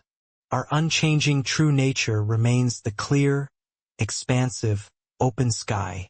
To truly experience this luminous, radiant nature for yourself necessitates a fundamental shift from a life characterized by frantic doing to a life anchored in restful being. The required practice is subtle, demanding less forceful effort and significantly more gentle trust. It is the fine art of consistently recognizing the vast, eternal sky situated just behind the passing clouds. One of the most direct and accessible ways to enter this practice is to begin paying attention to the spaces between things. Sit quietly and bring your focused attention to your breathing process. However, instead of concentrating solely on the inhale and the exhale, become particularly interested in the brief, momentary pause that naturally occurs at the very end of the exhalation, just before the next inhalation effortlessly begins. In that tiny, empty gap, there is an immediate moment of pure stillness. There are no thoughts, no strenuous effort, only quiet, alert presence. Attempt to gently rest your attention in that precise stillness, even if only for a single second. This momentary gap serves as a direct doorway, offering you a clear glimpse into the quiet, spacious nature of your own mind. You can also engage in the practice of listening deeply to the silence. Find a quiet place and simply allow yourself to listen. Initially, you will hear external noises, a distant car, the faint hum of a refrigerator, the quick chirp of a bird. These are the sounds of the foreground. But can you listen underneath them?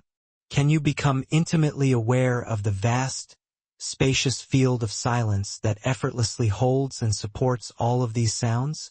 This silence is not a passive, empty void. It is, in fact, a vibrant, full presence.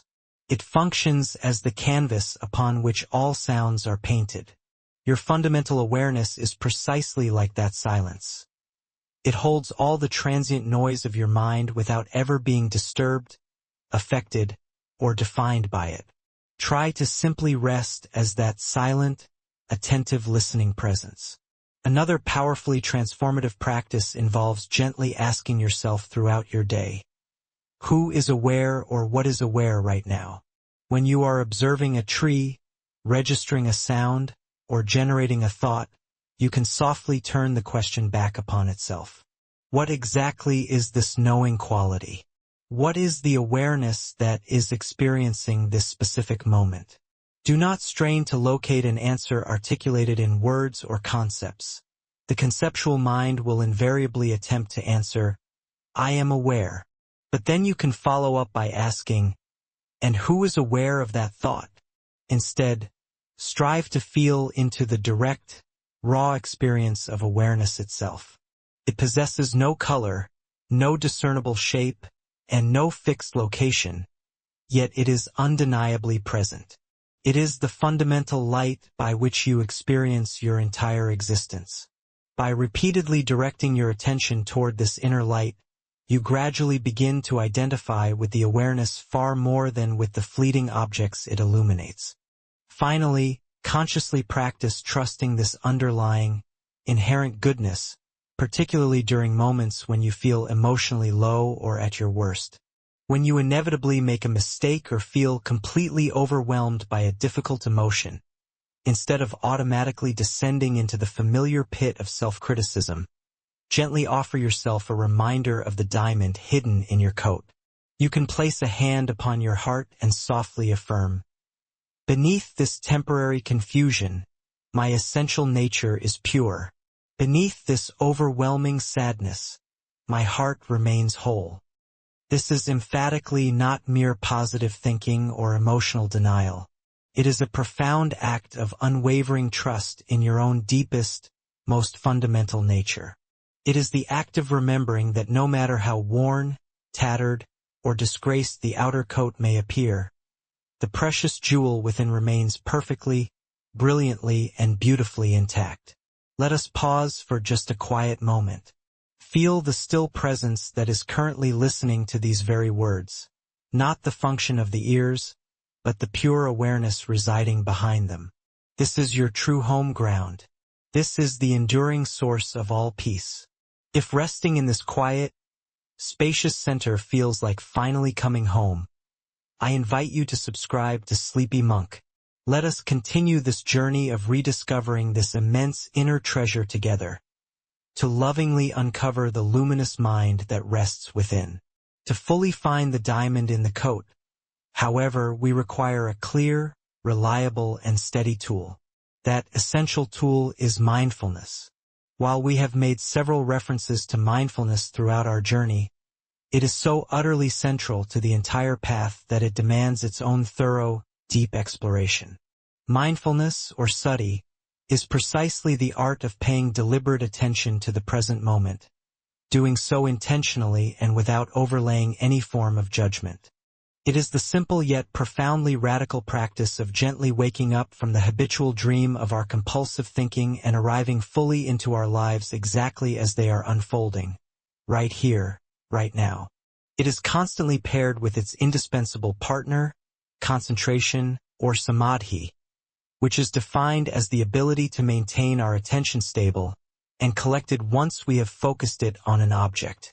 Together, mindfulness, sati, and concentration, samadhi, function as the two essential wings of a bird, enabling us to soar freely into the clear, vast sky of our own pristine awareness. Imagine a skilled archer. The archer is poised, preparing to loose an arrow toward a distant bullseye. The ambient noise of the murmuring crowd and the whisper of the wind around her are distractions. Even more challenging is the subtle internal pull, the memory of a previous failure tugging at the periphery of her awareness. To achieve success, however, she must unify her entire being and pour it all into this singular, irreplaceable present moment. This requires a deep, steady rhythm to her breathing, a body that is relaxed yet simultaneously grounded and firm, and a gaze that is gentle yet absolutely fixed on the target. Should her attention drift backward to the past, replaying the mechanics of that missed shot, a subtle, involuntary tension will tighten her drawing arm, causing the trajectory of the arrow to skew wide.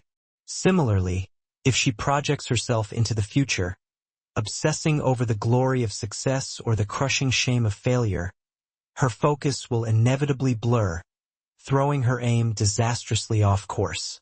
Her genuine power, her cultivated skill, and her very artistry are born from one core capability: the ability to collect all of her fragmented energy, the noise, the hopes, the fears, the distractions, and precisely channel it into one singular point of profound, unshakable presence.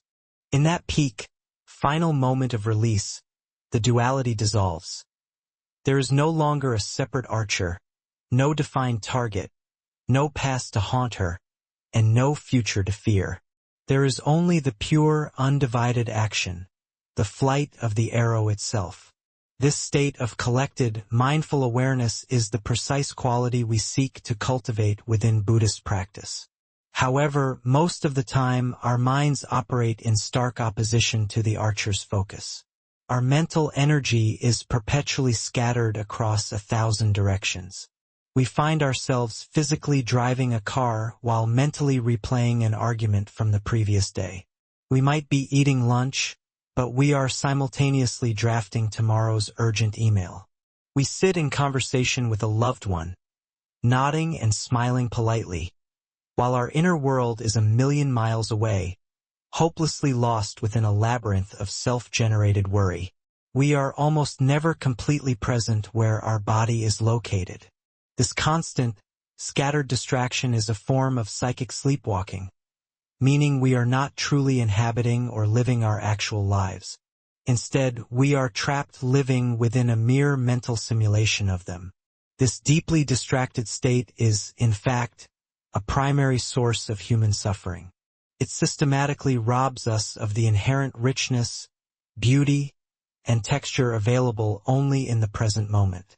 Furthermore, it actively fuels our anxiety because our minds are constantly churning through potential problems or reviewing issues that are either long resolved or have not even materialized yet.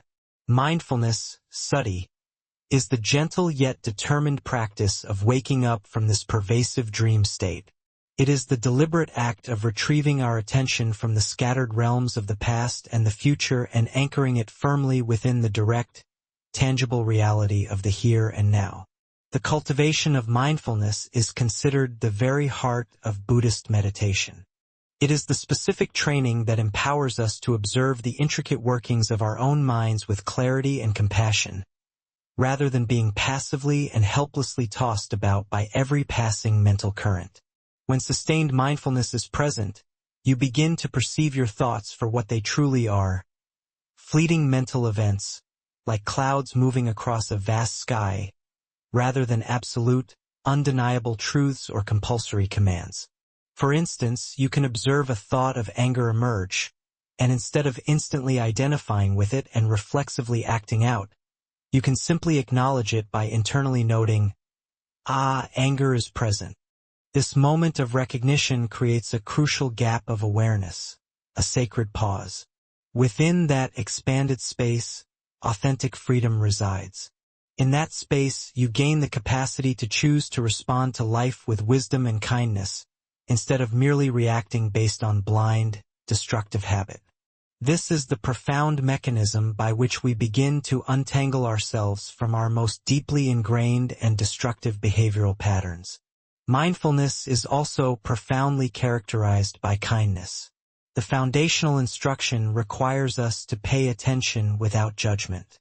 This non-judgmental stance is critically important because we are typically our own harshest, most relentless critics. As we attempt to meditate, the judgmental mind often chimes in, "You're doing this wrong. You can't even manage to sit still for 1 minute. You are a total failure at this." The mindful response is to clearly observe that thought of self-criticism and meet it with inherent gentleness, deliberately avoiding the addition of yet another layer of judgment. You simply acknowledge, judging is present. Then, with the same tenderness you might show a lost, frightened puppy, you gently escort your attention back to the sensation of your breath. Every single time you execute this return, you are performing a quiet, profound act of self-compassion. As the faculty of mindfulness strengthens, it naturally builds concentration or samadhi. A mindful mind is inherently a collected and focused mind. Just as the archer meticulously gathers all her physical and mental energy into one sharp point of intention, the meditator trains to gather their attention and focus it steadily onto a single object, which is most often the breath. As this focused attention becomes more stable and sustained, the ceaseless, chattering monkey mind gradually begins to settle. The process is often likened to placing a jar of muddy, agitated water on a stable surface and allowing it to remain undisturbed. The sediment, the mud of our restless thoughts and agitating emotions, slowly sinks to the bottom, allowing the water of the mind to become transparent, clear, and perfectly still. Within this quiet, highly concentrated state of awareness, deep and transformative insights can arise spontaneously. We begin to perceive the profound truths of impermanence, non-self, and interconnectedness, not merely as abstract philosophical concepts, but as visceral, immediate, and fully lived realities. This is precisely why mindfulness and concentration are collectively referred to as the path leading directly to wisdom. *pana**. They are far more than simple relaxation techniques. They are the master tools we employ to deeply explore and ultimately liberate the architecture of our own minds. The foundational, universally taught practice for cultivating both mindfulness and concentration is the mindfulness of breathing, or anapanasati. While this can be practiced anywhere, it is highly beneficial, especially when starting out, to locate a quiet place where you can sit undisturbed for a few minutes. Find a posture that simultaneously embodies dignity and ease. This might involve sitting on a cushion on the floor or sitting upright in a chair with your feet resting flat on the ground. The critical elements are an upright spine, which promotes alertness, and a relaxed body, which fosters calm. You may choose to close your eyes gently or keep them softly open with your gaze directed downward. To begin, take 3 slow, intentional deep breaths, and with each outward breath, consciously allow yourself to release any immediately noticeable physical or mental tension you might be holding. Following these initial breaths, simply allow your breath to return completely to its natural, unforced rhythm. The instruction is not to control or change the breath in any way. Simply permit the body to breathe itself. Now, select a specific physical spot in the body to serve as the anchor for your attention. A very common anchor is the area around the tip of the nostrils, where you can clearly discern the subtle sensations of cooler air entering and the slightly warmer air leaving. Another excellent spot is the abdomen, observing the gentle, involuntary rise on the inhalation and the gentle fall on the exhalation. Choose one of these spots and simply allow your attention to softly rest there, observing the raw, unedited physical sensation of the breath itself. Moment by moment, your mind will, with absolute certainty, wander. It will drift off into future planning, past remembering, worrying about events, or fanciful fantasizing. This is crucial. This wandering is not a mistake or a personal failure. It is simply the natural, untrained default setting of the human mind. The exact moment you notice that your mind has strayed is, in fact, a powerful moment of success. It is the very moment of mindfulness returning. Gently and kindly, without adding any trace of self-criticism, acknowledge where your mind went, perhaps noting, thinking, or worrying. And then, like a loving parent patiently guiding a child back home, gently escort your attention back to the sensations of the breath. This recurrent act, noticing the inevitable distraction and then gently, skillfully returning, is the core, muscle-building exercise of the entire practice. Each time you patiently bring your mind back, you are tangibly strengthening your capacity for both robust mindfulness and stable concentration. That, in essence, is the entire instruction. It is simple to describe, but certainly not always easy to execute. The ultimate key lies in the quality of your inner attitude.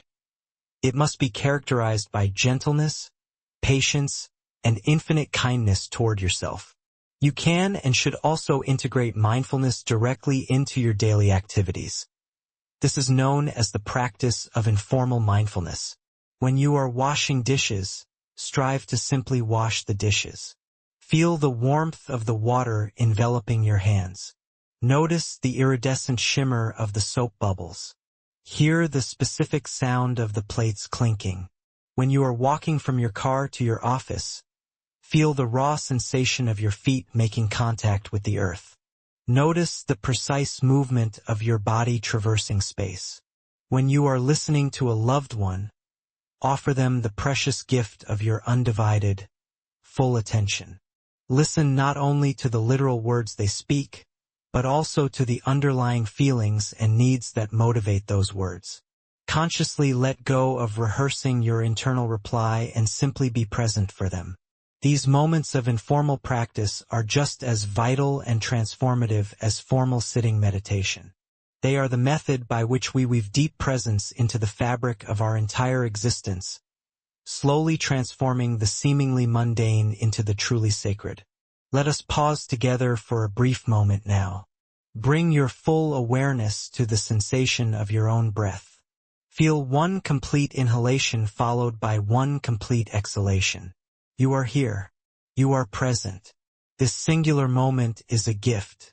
If the simple, immediate act of returning to presence resonates positively with you, I invite you to subscribe to Sleepy Monk. Let us continue to practice this gentle, profound art of waking up together. As our capacity for presence deepens through mindfulness, we inevitably begin to see our own ingrained patterns of grasping and holding on with startling clarity. We observe how tightly we cling to rigid ideas, impossible expectations, fixed identities, fleeting pleasures, and, paradoxically, sometimes even to the familiarity of our own pain. This observation naturally brings us to the next pivotal practice on the path to lasting peace: the wisdom of letting go. In Buddhist terminology, this is often linked to the concept of nekkhamma, which is sometimes translated as renunciation, but is perhaps more functionally understood as non-attachment. This practice in no way demands that we adopt a cold, joyless asceticism, nor does it require abandoning all possessions and relationships. Instead, it signifies a much deeper, more subtle, and profoundly liberating internal shift. It is the wise and deeply compassionate release of our mental and emotional grip on external things, allowing the processes of life to flow naturally without our constant, exhausting need for interference, management, and absolute control. It is the quiet, revolutionary discovery that true, sustainable freedom is realized not through acquiring more, but through the conscious cultivation of needing less. This principle is perfectly illustrated by a powerful, ancient parable. A man was journeying through a dangerous wilderness area when he arrived at the bank of a wide, treacherous river, whose waters were teeming with unseen currents and potential dangers. He found neither a bridge nor a boat. Recognizing that remaining on the shore was hazardous due to roaming wild animals, he employed his ingenuity and expended great effort, gathering logs, sturdy branches, and tough vines. With immense labor, he successfully constructed a simple yet effective raft. Pushing the craft into the water and paddling with a piece of wood, he managed to navigate the perilous currents and finally arrive safely on the other shore. When he arrived, he was immensely relieved and overflowing with gratitude for his raft. It had saved his life. He stood on the far bank, a place of safety and peace, and looked back at the raft bobbing gently in the shallows. He thought to himself, "This raft was so incredibly useful to me. It is a wonderful raft. I put so much work into it. It would be a waste to leave it behind. I might need it again later. And so he hoisted the heavy, waterlogged, cumbersome raft onto his back and continued his journey inland. The other shore was a beautiful land of open meadows and rolling hills, but the man could barely enjoy it. He struggled and sweated under the immense weight of the raft. He couldn't walk freely through the beautiful fields of wildflowers. The raft got tangled in the trees of the forest, and he couldn't climb the hills to see the magnificent views. The very thing that had once been his instrument of liberation had become a terrible burden, a self-imposed prison. The Buddha used this story to ask his disciples, what would a wise person do? A wise person, he explained, would understand the raft's purpose. They would feel gratitude, acknowledge its immense value, and then they would leave it at the riverbank and continue their journey, light, unburdened, and free. The raft, the Buddha explained, is like the teachings, the practices, and even our most cherished insights. They are skillful means designed to get us from the shore of suffering to the shore of liberation. But they are not meant to be clung to as rigid dogmas or as new, shinier identities. Even the most profound teaching can become a burden if we cling to it. This story extends to everything in our lives. We build rafts of all kinds. Our accomplishments, our career, our relationships, our beliefs, our spiritual practices. These rafts can be very useful for a time. But if we cling to them, if we make them into a fixed part of our identity, they cease to be tools for liberation and instead become heavy burdens that prevent us from moving forward. The wisdom of letting go is the natural fruition of seeing impermanence and non-self. If everything is changing, what is there to hold on to? If there is no solid separate self, who is it that is doing the holding? Attachment is the attempt to make a solid and permanent home in a world that is fundamentally fluid and ever-changing. It is a recipe for constant struggle and disappointment. We become attached to specific outcomes, believing our happiness depends entirely on things going a certain way. This attachment to outcomes makes us rigid and fearful. We become attached to people, loving them not with open hands, but with a clenched fist of possession, control, and expectation, which ultimately suffocates the love it seeks to protect. We become attached to our opinions and beliefs, turning them into fortresses and creating conflict with anyone who sees the world differently. We even paradoxically become attached to our own suffering. Our pain can become so familiar that it forms the core of our identity. We tell the story of our victimhood or our trauma over and over again. And the idea of letting go of that story can feel terrifying, as if we would not know who we are without it. Letting go is the practice of consciously, gently, and repeatedly loosening this clenched fist of the mind. It is not an act of cold indifference or spiritual bypassing, pretending you don't care to avoid feeling pain. On the contrary, letting go comes from a place of deep love and profound trust. You can love someone more fully and freely when you are not attached to them being a certain way to make you happy.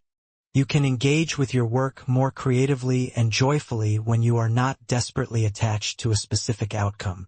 You can hold your own beliefs more lightly, which allows you to listen to others with a genuinely open heart.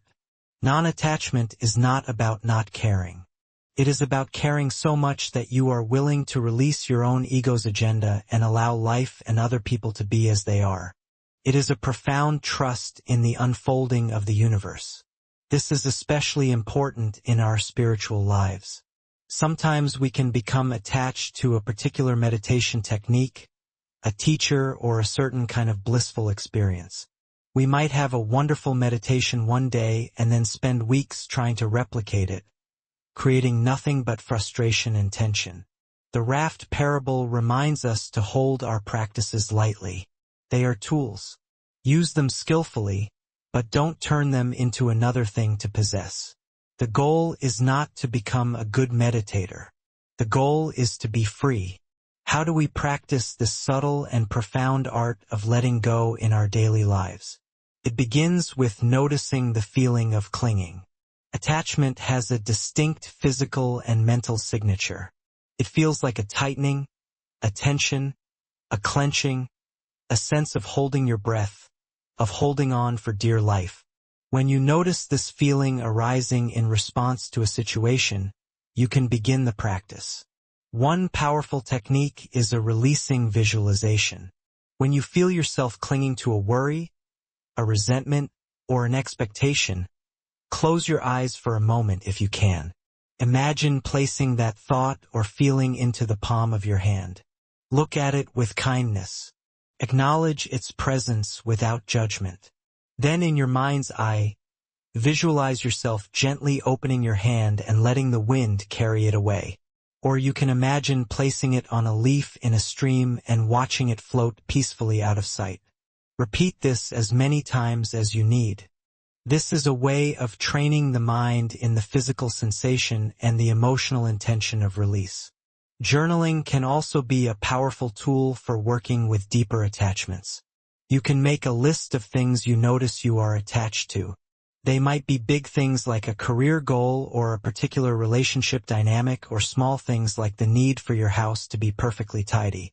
Then for each item you can write about the fear that lies beneath the attachment. What are you afraid will happen if you let go of this? Seeing the underlying fear clearly often diminishes its power. Then you can write about what freedom might feel like on the other side of that attachment. This process brings conscious, compassionate awareness to our unconscious patterns of holding on. Perhaps the most accessible and continuous practice is simply to work with your breath. The breath is a perfect living model of letting go. Every moment you take in a breath, and then you must let it go to make space for the next one. You cannot hold on to an exhalation. When you are feeling tight, stressed, and attached, bring your full focus to your outward breath. With each exhalation, consciously practice letting go. You can even say the word release or let go silently to yourself as you breathe out. Let each outward breath be a small letting go of control. A small surrender to the present moment. A small act of trust in life. This gentle, repeated practice of release woven into the moments of your day is how you learn to unburden yourself from the heavy raft and walk freely, lightly, and peacefully on the other shore. The wisdom of letting go is the natural fruition of seeing impermanence and non-self. If everything is changing, what is there to hold on to? If there is no solid separate self, who is it that is doing the holding? Attachment is the attempt to make a solid and permanent home in a world that is fluid and ever-changing. It is a recipe for constant struggle and disappointment. Letting go is the practice of consciously, gently, and repeatedly loosening this clenched fist of the mind. It is a profound trust in the unfolding of the universe. It is how you learn to unburden yourself from the heavy raft and walk freely, lightly, and peacefully on the other shore. Let us pause here one last time before we bring our journey to a close. Take a slow, deep breath in, feeling the stillness of this moment. And as you breathe out, let go of any effort. Simply rest. If this path has been a refuge for you, I invite you to subscribe to Sleepy Monk, ensuring this sanctuary is always here for you when you need to return to the quiet. Now, as we near the end of our journey together, we venture into a teaching that is often considered the deepest and most profound in the Buddhist tradition. It is the wisdom of emptiness, or shunyata. The word emptiness can sound frightening or nihilistic, as if it means that nothing matters or nothing exists. But this is a complete misunderstanding. In Buddhism, emptiness does not mean non-existence. It means empty of a separate, independent, or intrinsic self. It is the ultimate expression of the interconnectedness we have already explored. It is the radical truth that everything is what it is only because of everything else. This insight is the final solvent that dissolves our most stubborn attachments and fears, revealing a reality that is vibrant, miraculous, and fundamentally free. There is a story of a young monk, Anatta, who was deeply troubled by the teaching of emptiness. He would sit and listen to the discourses and his mind would rebel. How can my hand be empty? He would think, holding it up. I can see it. I can feel it. It is solid. It is here. He saw the world as a collection of separate solid things. And the teaching of emptiness felt like a denial of his own experience. His teacher, a wise old nun named Praja, saw his struggle. One day, she handed him a simple clay cup. "Tell me about this cup," she said. Ananda described it. "It is made of clay. It is hard. It has a handle. It holds water." Prajna smiled. "But where is the cupness?" she asked. "Let us look for it. Is the clay the cup?" "No. The clay was once just earth." "Is the water in the cup the cup?" "No, that is separate." "Is the shape the cup?" "The shape was given by the potter's hands and the potter's mind." She then guided him in a deep contemplation. "This cup," she said, "is made entirely of non-cup elements. To be here, it needs the clay. The clay needed the earth and the water. The water needed the clouds and the rain. The potter needed food to have the strength to work. And that food came from the sun and the soil. This cup is full of the entire universe. It is empty of being just a cup separate from everything else. Its existence is a miracle of interdependence." Ananda looked at the cup with new eyes. He had seen an object. She was showing him a process, a relationship. Prajna then pointed to a great wave cresting on the nearby sea. "Look at that wave," she said. "It has a beginning, a middle, and an end. It has a shape, a height, a power. It is clearly a wave. But can you find anything in that wave that is not the ocean? The wave is empty of a separate self. It is nothing more and nothing less than the ocean waving. It arises from the ocean and it will dissolve back into the ocean. Because it is empty of a separate self, it is full of all the water in the sea." In that instant Ananda understood. He looked down at his own hand again. He saw not a solid, separate object but a temporary manifestation of the universe. He saw his parents and his ancestors in his hand. He saw the sun, the air, the water, and all the food he had ever eaten. His hand was empty of being just his hand. And because of that, it was full of all of life. The fear he felt around the word emptiness dissolved into a feeling of profound connection and awe. The liberating wisdom of emptiness, or shunyata, serves as the supreme antidote to the fundamental human delusion that we are separate entities. Typically, we navigate the world by perceiving a fixed, solid me, and a corresponding array of fixed, solid others and objects. This deeply ingrained perception of inherent solidity becomes the origin of dukkha. It is the root of clinging, as we desperately try to possess these perceived entities, and the root of aversion as we strive equally hard to push unwanted things away. Emptiness radically discloses that these rigid boundaries and solid lines we habitually draw around phenomena are nothing more than mental illusions. In truth, all things seamlessly co-arise within a unified, dynamic field. As the Heart Sutra, one of Buddhism's most celebrated texts, proclaims, "Form is emptiness. Emptiness is form." This profound statement means that the observable form of the ocean wave is fundamentally and inextricably linked to its emptiness of being an entity separate from the water of the ocean itself. Similarly, the form of a cup depends entirely on its emptiness of possessing any solitary, independent existence. Form and emptiness are not two distinct things.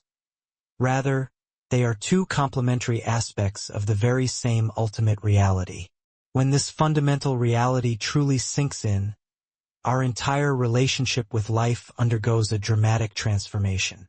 We cease clinging so desperately to objects, experiences, or identities because we realize they possess no independent, solid essence to be grasped or held onto. When a painful emotion arises, instead of viewing it as a monolithic, terrible event happening to a fixed self, we can recognize it as a temporary, conditioned wave of energy, arising from an intricate network of causes and conditions. Because it is empty of a solid, permanent core, seeing its inherent emptiness allows us to sit with the emotion without being overwhelmed or swept away by it. Conversely, when a moment of great joy appears, instead of frantically trying to preserve and hold on to it, we are free to fully savor its beauty, recognizing that it, too, is a transient wave, a beautiful temporary gift of the interdependent universe. We can love and appreciate it without feeling the compulsion to own or possess it. This is far more than a dry academic understanding. It is a profound, felt sense of psychological liberation. When we truly perceive the emptiness of all phenomena, we naturally become fearless. If nothing was ever a separate, permanent, possessible thing in the first place, what, precisely, is there to be afraid of losing? What fixed, vulnerable self is left to be threatened? Seeing emptiness frees us to dance intimately with life, engaging with its challenges and joys fully, motivated by an open, loving, and spacious heart. We are no longer the frightened ego desperately trying to defend its tiny, constructed territory. Instead, we realize ourselves to be the vast, open space in which the entire magnificent dance of life unfolds. To genuinely touch and embody this liberating wisdom, the primary practice is the deconstruction of our experience. This process is not as complex as the term might suggest. It requires only a subtle, mindful shift in perception. Take a moment to look at any ordinary object currently sharing the room with you. Perhaps a lamp, a book, or a table. Examine it closely, and then begin to mentally break it down into its non-object parts. If you are looking at a wooden table, trace its existence back. See the original tree, the forest where it grew, the sunlight that energized it, the rain that sustained it, and the soil that nourished its roots. Extend this visualization to the human effort involved. The logger who felled the tree, the carpenter who shaped the wood, the tools they relied upon, and the people who manufactured those tools. Continue this interconnected visualization until you see that the seemingly solid table is, in fact, a temporary meeting point for the entire cosmos. It is fundamentally empty of existing as an independent, standalone table. This powerful practice can be applied universally to anything we perceive. Contemplate your own physical body. See clearly that it is constituted entirely of non-body elements. The food you consumed, the water you drank, the air you continuously breathe, and the intricate genetic information passed down from your parents and countless ancestors. Recognize that your body is not your permanent possession but rather a temporary, exquisitely complex loan from the universe.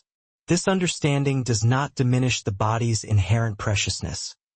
Quite the opposite, it enhances and illuminates its miraculous nature. This method of deconstruction is also profoundly useful when applied to your inner emotional life. When a strong feeling like anger surfaces, instead of immediately identifying with it and becoming the anger, investigate its nature. Ask yourself, where exactly does it reside in my body? Does it possess a solid, unchanging center? Or is it merely a dynamic collection of rapidly changing sensations? Perhaps heat spreading in the chest, tension gripping the jaw, or a sudden rush of energetic impulse. Observe the specific thoughts that are fueling its intensity. By observing this, you recognize that anger is not a single monolithic entity. It is a transient process, a confluence of thoughts, sensations, and energies arising due to a complex web of causes and conditions. When you perceive it in this way, you instantaneously deconstruct its power. By seeing its emptiness, the emotion loses its ability to command or control you.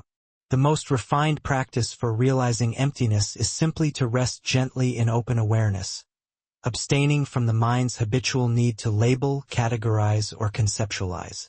When you deliberately release all the internal narratives and judgments, what remains is the direct, vibrant, and luminous reality of the present moment. In this profound state, you are not thinking about emptiness. You are the spacious, open awareness in which the naturally interdependent nature of reality reveals itself, moment after moment. This deep understanding of reality, where everything is interconnected and every action inevitably has a consequence, naturally brings us to the crucial teaching of karma. Karma is perhaps one of the most widely misunderstood concepts originating from the East. It is emphatically not a system of cosmic reward and punishment meted out by some external moral judge. It is, simply put, the natural, observable law of cause and effect. It embodies the truth that our actions, propelled fundamentally by our intentions, determine the quality of the world we inhabit. While the word karma literally translates as action, the Buddha clarified that the most important component is satana, or intention. It is the will, the volition, the conscious intention driving the action that plants the resultant seed. This understanding is an incredibly empowering teaching, as it refutes the idea that we are helpless victims of fate. In every single moment, we retain the profound power to shape our future reality by consciously cultivating skillful intentions in the present. Consider the timeless story of two farmers, brothers who lived and worked side by side. Both were honorable men who applied themselves diligently to their land. One year, a devastating storm ripped through the valley, completely leveling their rice paddies just days before the harvest. Their entire year's labor was obliterated. Crucially, the external event was identical for both men. The first brother, instantly overwhelmed by the magnitude of the loss, plummeted into profound despair. His mind immediately filled with consuming thoughts of anger, blame, and self-pity. "This is a curse," he raged toward the heavens. "Why does this always happen to me? The world is fundamentally unjust." He became bitter and resentful, lashing out at his wife and children. He rejected offers of support from his neighbors, whom he now regarded with suspicion and burning envy. His underlying intention was firmly rooted in aversion and self-pity. By choosing this reaction, he was actively planting seeds of isolation, anger, and guaranteed future suffering for himself and his entire family. The second brother, observing the exact same devastation, also felt a deep, undeniable wave of sadness. He permitted himself to fully feel the initial grief and loss. Yet, following that natural wave, his underlying intention immediately shifted. His inner monologue was, "This catastrophe has occurred. I cannot alter the past. What skillful action can I take now?" His intention was rooted in radical acceptance and practical wisdom. He gathered his family and told them, "We have certainly lost our crop, but we still have one another. We still have our health and strength." He then approached his neighbors, not with a guarded or envious mind, but with genuine openness and solidarity. "We have all suffered tremendously from this storm," he said. "Let us pool our efforts to clear the fields and prepare immediately for the next planting. Together we are fundamentally stronger." His intention was rooted in connection, compassion, and resilience. In that moment, he was planting powerful seeds of community, determination, and future happiness. The external circumstances were perfectly identical, yet the resulting karma, the intentional action and its subsequent subjective experience, was entirely divergent. One brother created an immediate personal hell defined by bitterness and isolation, while the other consciously created a community of mutual support. The teaching of karma is therefore never fatalistic. Instead, it is the ultimate expression of our inherent free will. It places the ultimate responsibility for the quality and texture of our lives squarely in our own hands, or, more accurately, within the core of our own hearts and minds. The Buddha explicitly taught that intentions rooted in the three primary poisons, greed, hatred, and delusion, inevitably lead to actions that generate suffering for both ourselves and others. When our actions spring from grasping and the constant yearning for more, we relentlessly manufacture dissatisfaction. When we operate from anger and ill will, we propagate conflict and pain in our relationships and environment. When we act from a place of mental confusion, failing to see things clearly, we make unskillful choices that ultimately lead to regret. Conversely, intentions rooted in their beneficial opposites, generosity, loving kindness, and profound wisdom, lead to actions that reliably cultivate happiness and peace. When we act from genuine generosity, we strengthen connection and generate joy. When we act from loving kindness, we foster harmony and emotional safety. When we act from a foundation of wisdom and clarity, we naturally make skillful choices that lead to ultimate liberation. This is not a theoretical or metaphysical belief system requiring blind faith.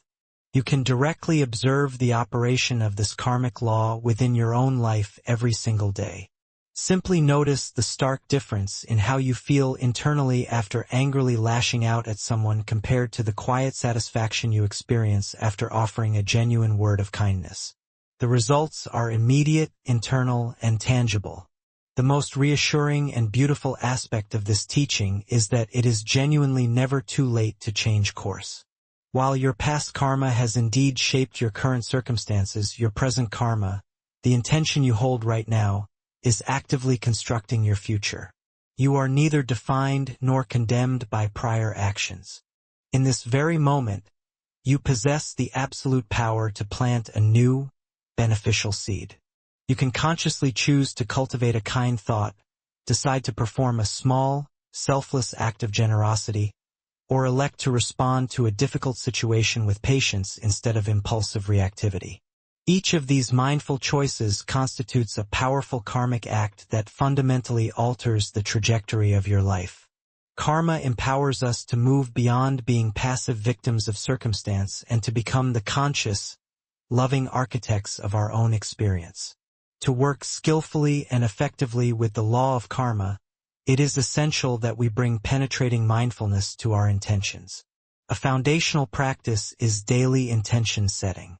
Before you even rise from bed or while enjoying your first cup of tea, pause to set a simple, wholesome intention for the day ahead. This might sound like, today I will consciously practice patience, or today I will listen to others with an open heart, or today I will practice self-compassion.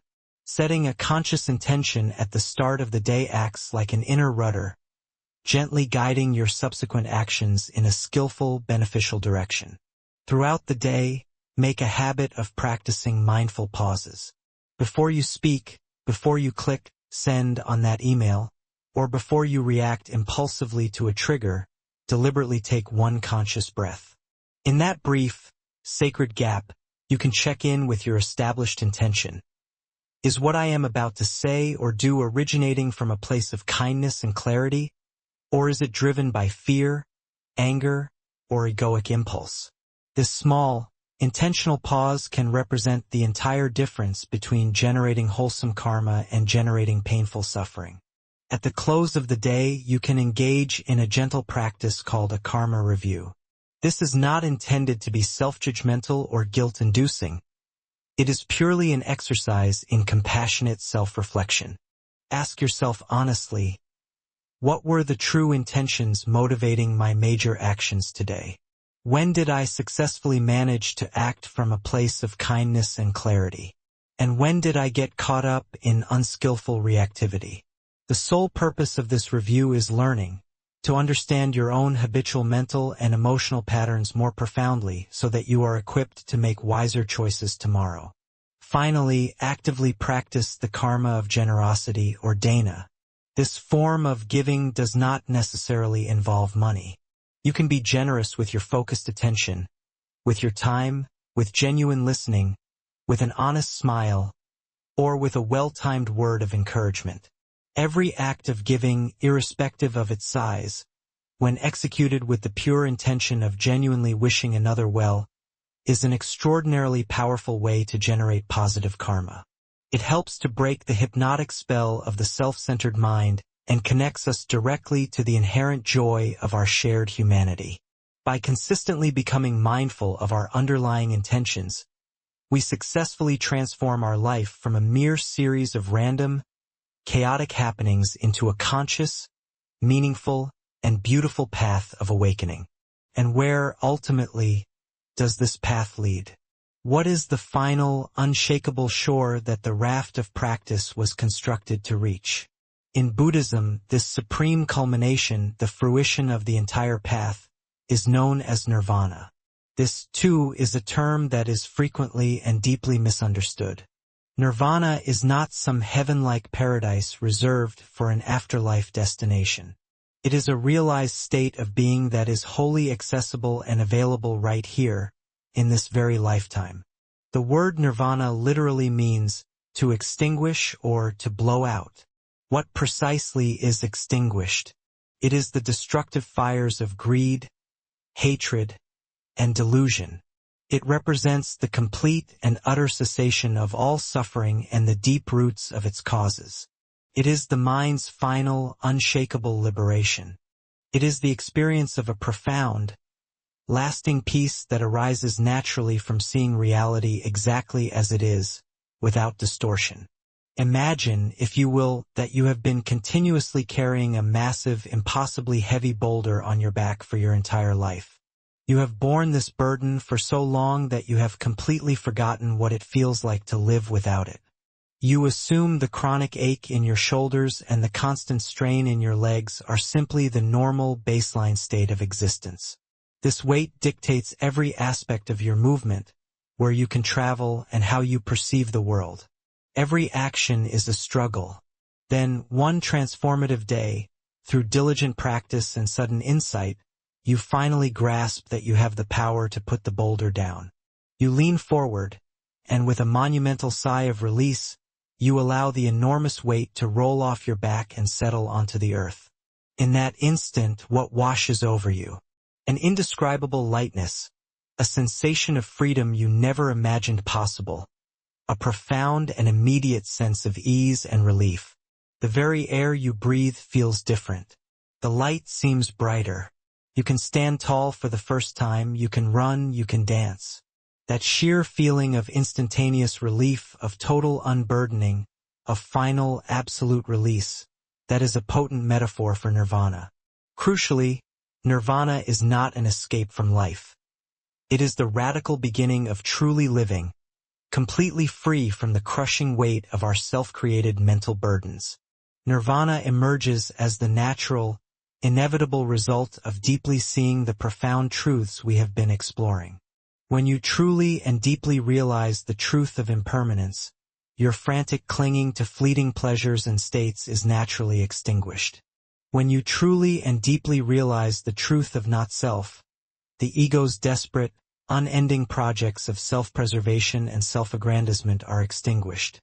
When you truly and deeply realize the truth of dukkha, suffering, and its cause, your relentless, driving craving is extinguished. The extinguishing of these destructive internal fires is nirvana. Furthermore, it is not a state of blissful numbness or an empty, blank void. According to the ancient texts, it is described as a state of supreme happiness, a profound inner contentment that is entirely non-dependent on changing external conditions. It is the steady, radiant peace of a mind that has ceased being at war with itself or with the fundamental nature of reality. A person who has realized nirvana continues to live fully within the world. They still register pleasant and unpleasant sensations. They may feel the warmth of the sun or the transient pain of a stubbed toe. However, these physical or emotional experiences no longer generate mental suffering. The destructive second arrow of reactivity, the judgment, the added mental story, the resistance is absent. They encounter all of life's experiences with a vast, open, and compassionate equanimity. Such individuals are often likened to a deep ocean. While the surface may be disturbed by waves and storms, The immense depths remain profoundly, utterly still. This liberated state is universally characterized by boundless compassion. This is because when one's own suffering has ceased, the heart naturally expands and turns, without barrier, toward the pervasive suffering of all other beings who remain trapped in the fires of delusion. It is important to realize that you cannot achieve nirvana through sheer force of willpower, just as you cannot force a flower to bloom by impatiently pulling on its petals.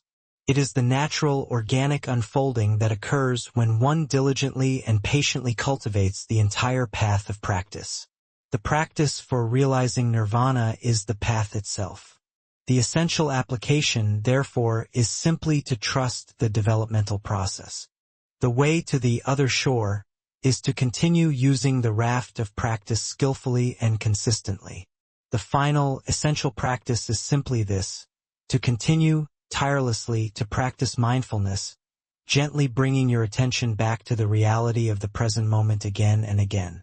To continue cultivating compassion, watering the wholesome seeds of kindness for yourself and for all others. To continue investigating the essential nature of your experience, seeing clearly the truth of impermanence and not self. And finally, to continue the practice of letting go, loosening your tight grip on all the thoughts, objects, and identities that cause you stress. Each consciously mindful breath, each authentically kind thought, and each moment of seeing clearly is a significant step forward on the path. There is no secret or magic formula. The path itself is the goal. Trust implicitly that by simply tending to your own heart and mind with gentle, persistent, and loving care, you are reliably creating the causes and conditions necessary for your own ultimate liberation. The very final practice is to rest confidently in the possibility of this freedom, to deeply know that a state of peace that transcends all intellectual understanding is not a distant myth but the inherent, luminous potential of your very own mind. Let this powerful knowledge serve as a profound source of inspiration and courage throughout your journey. You are engaged in something far greater than merely trying to feel a little better. You are walking a path that leads directly to the complete and total cessation of suffering. Now, we conclude our exploration with a look at some timeless Zen stories that illuminate these principles. Yamoka Teshu was a young man blessed with exceptional intellect who devoted considerable time to studying the intricacies of Buddhist philosophy. He had developed what he firmly believed was a sophisticated, comprehensive understanding of the deepest doctrinal teachings. He felt a particular affinity for the profound concepts of emptiness and non-duality, which form the bedrock of advanced Buddhist thought, and he was confident that his intellectual grasp of these ideas was evidence of significant spiritual achievement. Having heard of the renowned Master Doan's reputation for penetrating wisdom and insight, Yamoka decided to pay him a visit, intending both to demonstrate his superior understanding and perhaps receive some official acknowledgement of his philosophical brilliance. Yamoka approached the meeting with the supreme self-assurance of a scholar who had completely mastered complex intellectual material, fully expecting to engage in elevated spiritual discourse. When Yamoka was ushered into Master Doan's presence, he found the teacher sitting quietly in his simple, unadorned room, calmly drawing on his bamboo pipe. The atmosphere was peaceful and unpretentious, but Yamoka was restless, eager to present his intellectual insights and begin a profound philosophical debate. Master Yamoka initiated the conversation with the studied authority of someone thoroughly versed in Buddhist doctrine. "I have come to share with you my understanding of the fundamental nature of reality as taught by the Buddha." He then proceeded to articulate what he clearly considered to be a masterful and exhaustive summary of advanced Buddhist philosophy. The mind, the Buddha, and all sentient beings, after all, do not truly exist in any ultimate solid sense. Everything we perceive and experience is, when closely examined, empty of inherent permanent existence. The true, underlying nature of all phenomena is emptiness itself. There is simply no solid, independent reality to be located anywhere. Yamoka continued his exposition with growing confidence and fluency. There is no realization to be achieved because there is no fixed one to achieve it, and simultaneously, there is nothing to be realized. There is no delusion to be overcome, because delusion itself is inherently empty. There is no meaningful distinction between a sage and an ordinary person, because these labels are merely conceptual fabrications possessing no ultimate reality. He concluded with evident satisfaction in his philosophical precision. Furthermore, there is no one who transmits teachings, and consequently, nothing that can truly be received. No teacher and no student. All such dualities are mere illusions created by conceptual thinking, which fundamentally fails to recognize the pervasive emptiness of existence. Throughout this lengthy and intricate philosophical presentation, Master Doan remained perfectly still, continuing to smoke his pipe in silent repose. He showed absolutely no visible reaction to Yamoka's elaborate exposition of Buddhist metaphysics. His expression was calm and neutral, appearing neither impressed nor dismissive of the young man's intellectual display. When Yamoka finished his meticulous discourse and waited expectantly for some high praise or acknowledgement of his profound understanding, Master Doan offered no verbal response. Instead, he continued drawing quietly on his pipe for several more meditative moments, seemingly contemplating what he had just heard. Then, without the slightest warning or explanation, Master Doan abruptly lifted his bamboo pipe and struck Yamoka hard across the head with it. The blow was entirely unexpected and decidedly painful. Yamoka immediately leaped up from his cushion, his face instantly flushing crimson with indignation and shock. His carefully constructed philosophical composure vanished instantly, replaced by the raw, very human emotions of sharp pain, surprise, and fury. "Why did you hit me?" he demanded, his voice shaking with outrage. "What kind of barbaric teaching method is this? How dare you strike a visitor who came here respectfully to discuss the Dharma?" Master Doan looked steadily at the angry young man, a faint smile playing at the corners of his mouth. "If nothing exists," he inquired calmly, "where did this anger come from?" Yamoka stood frozen, speechless. His entire meticulously constructed philosophical framework was suddenly revealed as utterly inadequate when confronted with his own immediate, raw experience. All his sophisticated, purely conceptual understanding of emptiness and non-existence dissolved the instant he encountered actual physical pain and a genuine emotional reaction. His celebrated intellectual grasp of the deepest Buddhist concepts proved completely useless when faced with the direct, undeniable reality of his own mind's instantaneous responses. The Buddha famously taught, "Do not believe in anything simply because you have heard it. Do not believe in anything simply because it is spoken and rumored by many. But after observation and analysis, when you find that anything agrees with reason and is conducive to the good and benefit of one and all, then accept it and live up to it."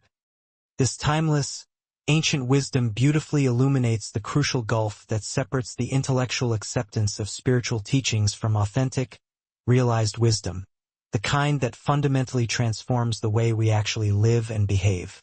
What clearly emerges from this powerful story is a vital teaching about the vast chasm that often exists between mere conceptual understanding and deep, embodied wisdom. Yamoka possessed the impressive ability to articulate sophisticated Buddhist philosophy with remarkable precision, yet his comprehension remained strictly intellectual rather than experiential.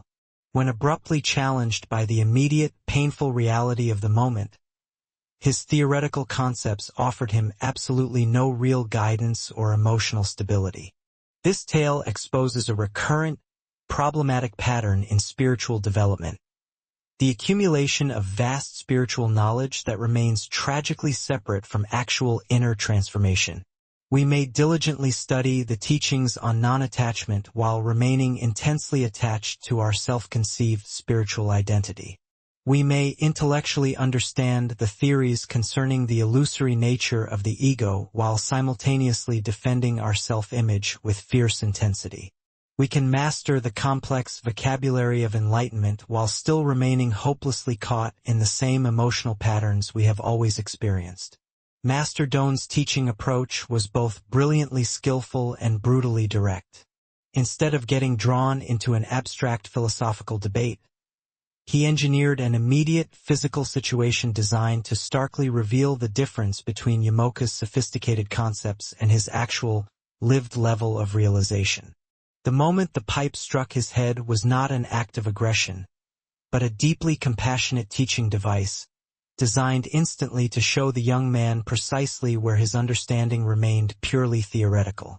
Why is it that we so often mistake fluent intellectual comprehension for genuine spiritual attainment? The thinking mind is powerfully seductive in its ability to construct elaborate conceptual frameworks that furnish us with a convincing sense of understanding and spiritual progress. When we gain the ability to explain complex spiritual concepts fluently, we naturally conclude that we have achieved something significant. But as Yamoka learned painfully, conceptual knowledge invariably proves tragically inadequate when we encounter genuine, immediate challenges to our inner peace and equanimity. The surge of anger Yamoka experienced when struck revealed a crucial disparity between his sophisticated philosophical stance and his raw emotional reality. Had he genuinely realized the concept of emptiness, the non-existence he articulated so eloquently, physical pain or unexpected treatment would not have provoked such an immediate and visceral reaction. Instead, his intense anger demonstrated that despite his refined rhetoric, his fundamental sense of self remained strongly intact and highly reactive to offense. Consider how this powerful teaching might apply directly to the trajectory of your own spiritual or personal development. Are there specific areas where your intellectual grasp of a concept significantly exceeds your actual capacity to embody that knowledge? Perhaps you deeply understand the principles of mindfulness, yet you still find yourself becoming utterly lost in anxious thought spirals during stressful situations. Maybe you profess belief in the profound importance of compassion, while still finding yourself harshly critical and judgmental of people whose behavior simply annoys you. This pattern of divergence appears far beyond formal spiritual contexts, manifesting in any domain where abstract knowledge and lived practice separate. For instance, we might intellectually understand the psychology of healthy relationships, yet still fall into profoundly dysfunctional communication patterns the moment conflict arises. We could know a great deal about nutrition and exercise science, while habitually maintaining lifestyle choices that fundamentally do not support our well-being. The pipe in this story serves as a potent metaphor for any experience that tests whether our intellectual understanding has truly transcended the conceptual level and moved into genuine, integrated embodiment. These critical tests almost always arrive unexpectedly. A sudden criticism that triggers deep defensiveness, a setback that reveals hidden attachments, or a heated conflict that exposes the sharp gap between our cherished spiritual ideals and our actual, spontaneous responses. Zen Buddhism places immense emphasis on direct, lived experience over mere intellectual knowledge, precisely because concepts alone possess no inherent power to transform consciousness.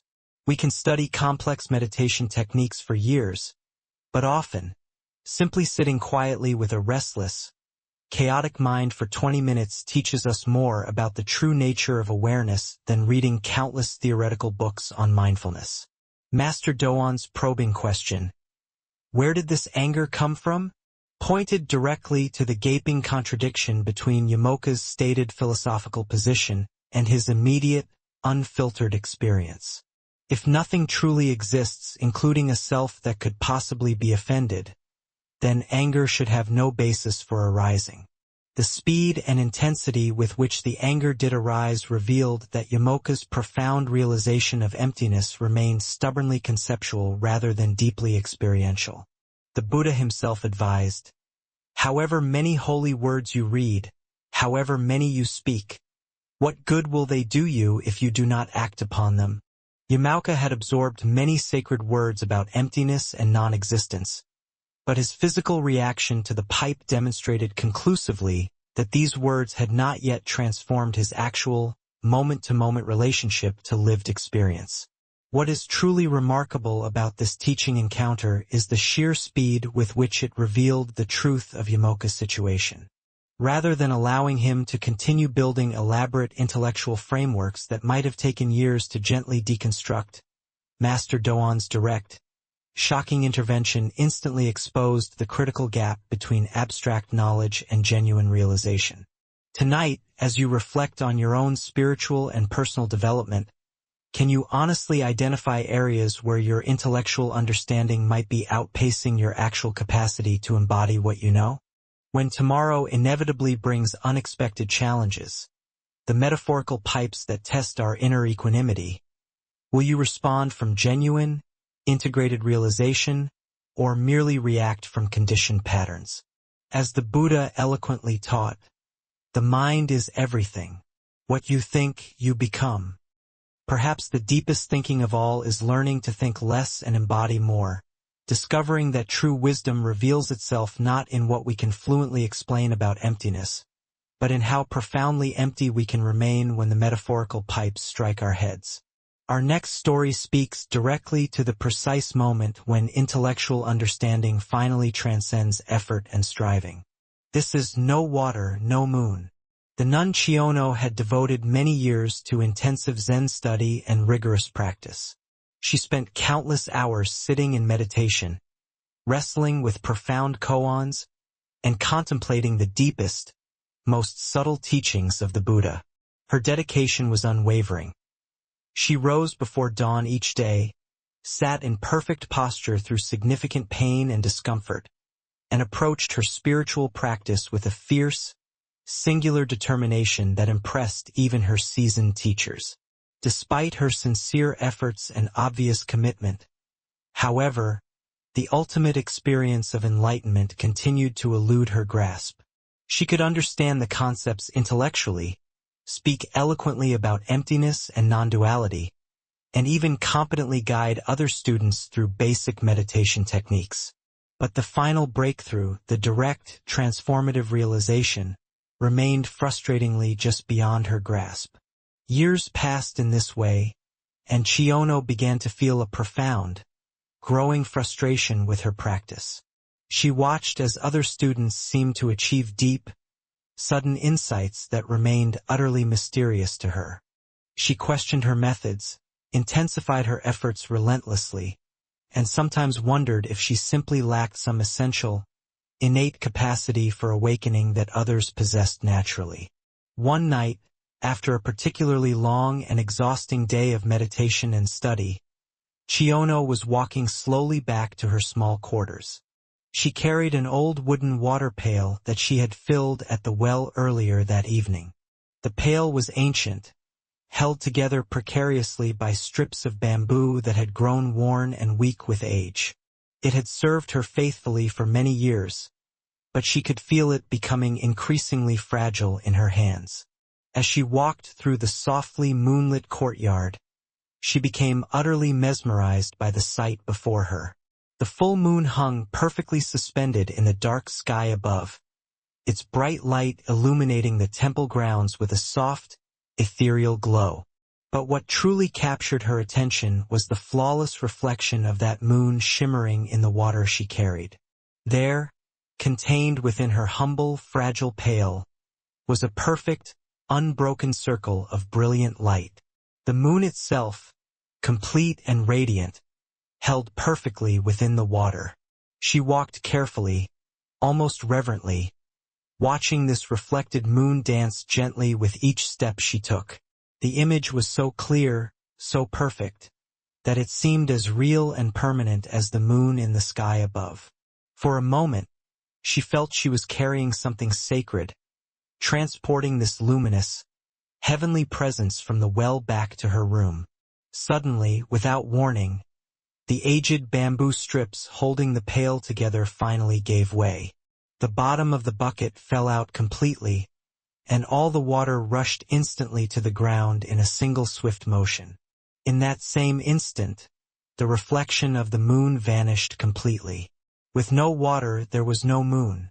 At that precise moment, Watching the reflected moon disappear as the water hit the earth, Chiono experienced complete and total liberation. All her years of intense seeking, striving, and focused effort suddenly revealed themselves as utterly unnecessary. The very thing she had been chasing, enlightenment, awakening, profound understanding, had never been separate from her to begin with. Like the moon's reflection, it had appeared to exist independently, but it was simply the natural, effortless expression of what was already present within. The Buddha spoke of this great truth when he advised, "Look within. You are the Buddha." The deeper teaching here shows us that genuine spiritual realization often arrives not through accumulation, but through radical release. Not through grasping and holding, but through the willingness to let go entirely. This ancient tale illuminates a fundamental paradox inherent in all spiritual seeking.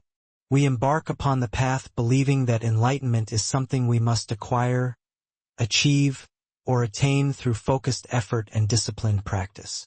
We imagine it as a distant, future goal, a perfected state of consciousness we don't currently possess but might earn through sufficient dedication. Chiono's years of sincere, disciplined effort were certainly not wasted. They served as necessary preparation, like patiently tenderizing the soil before planting precious seeds.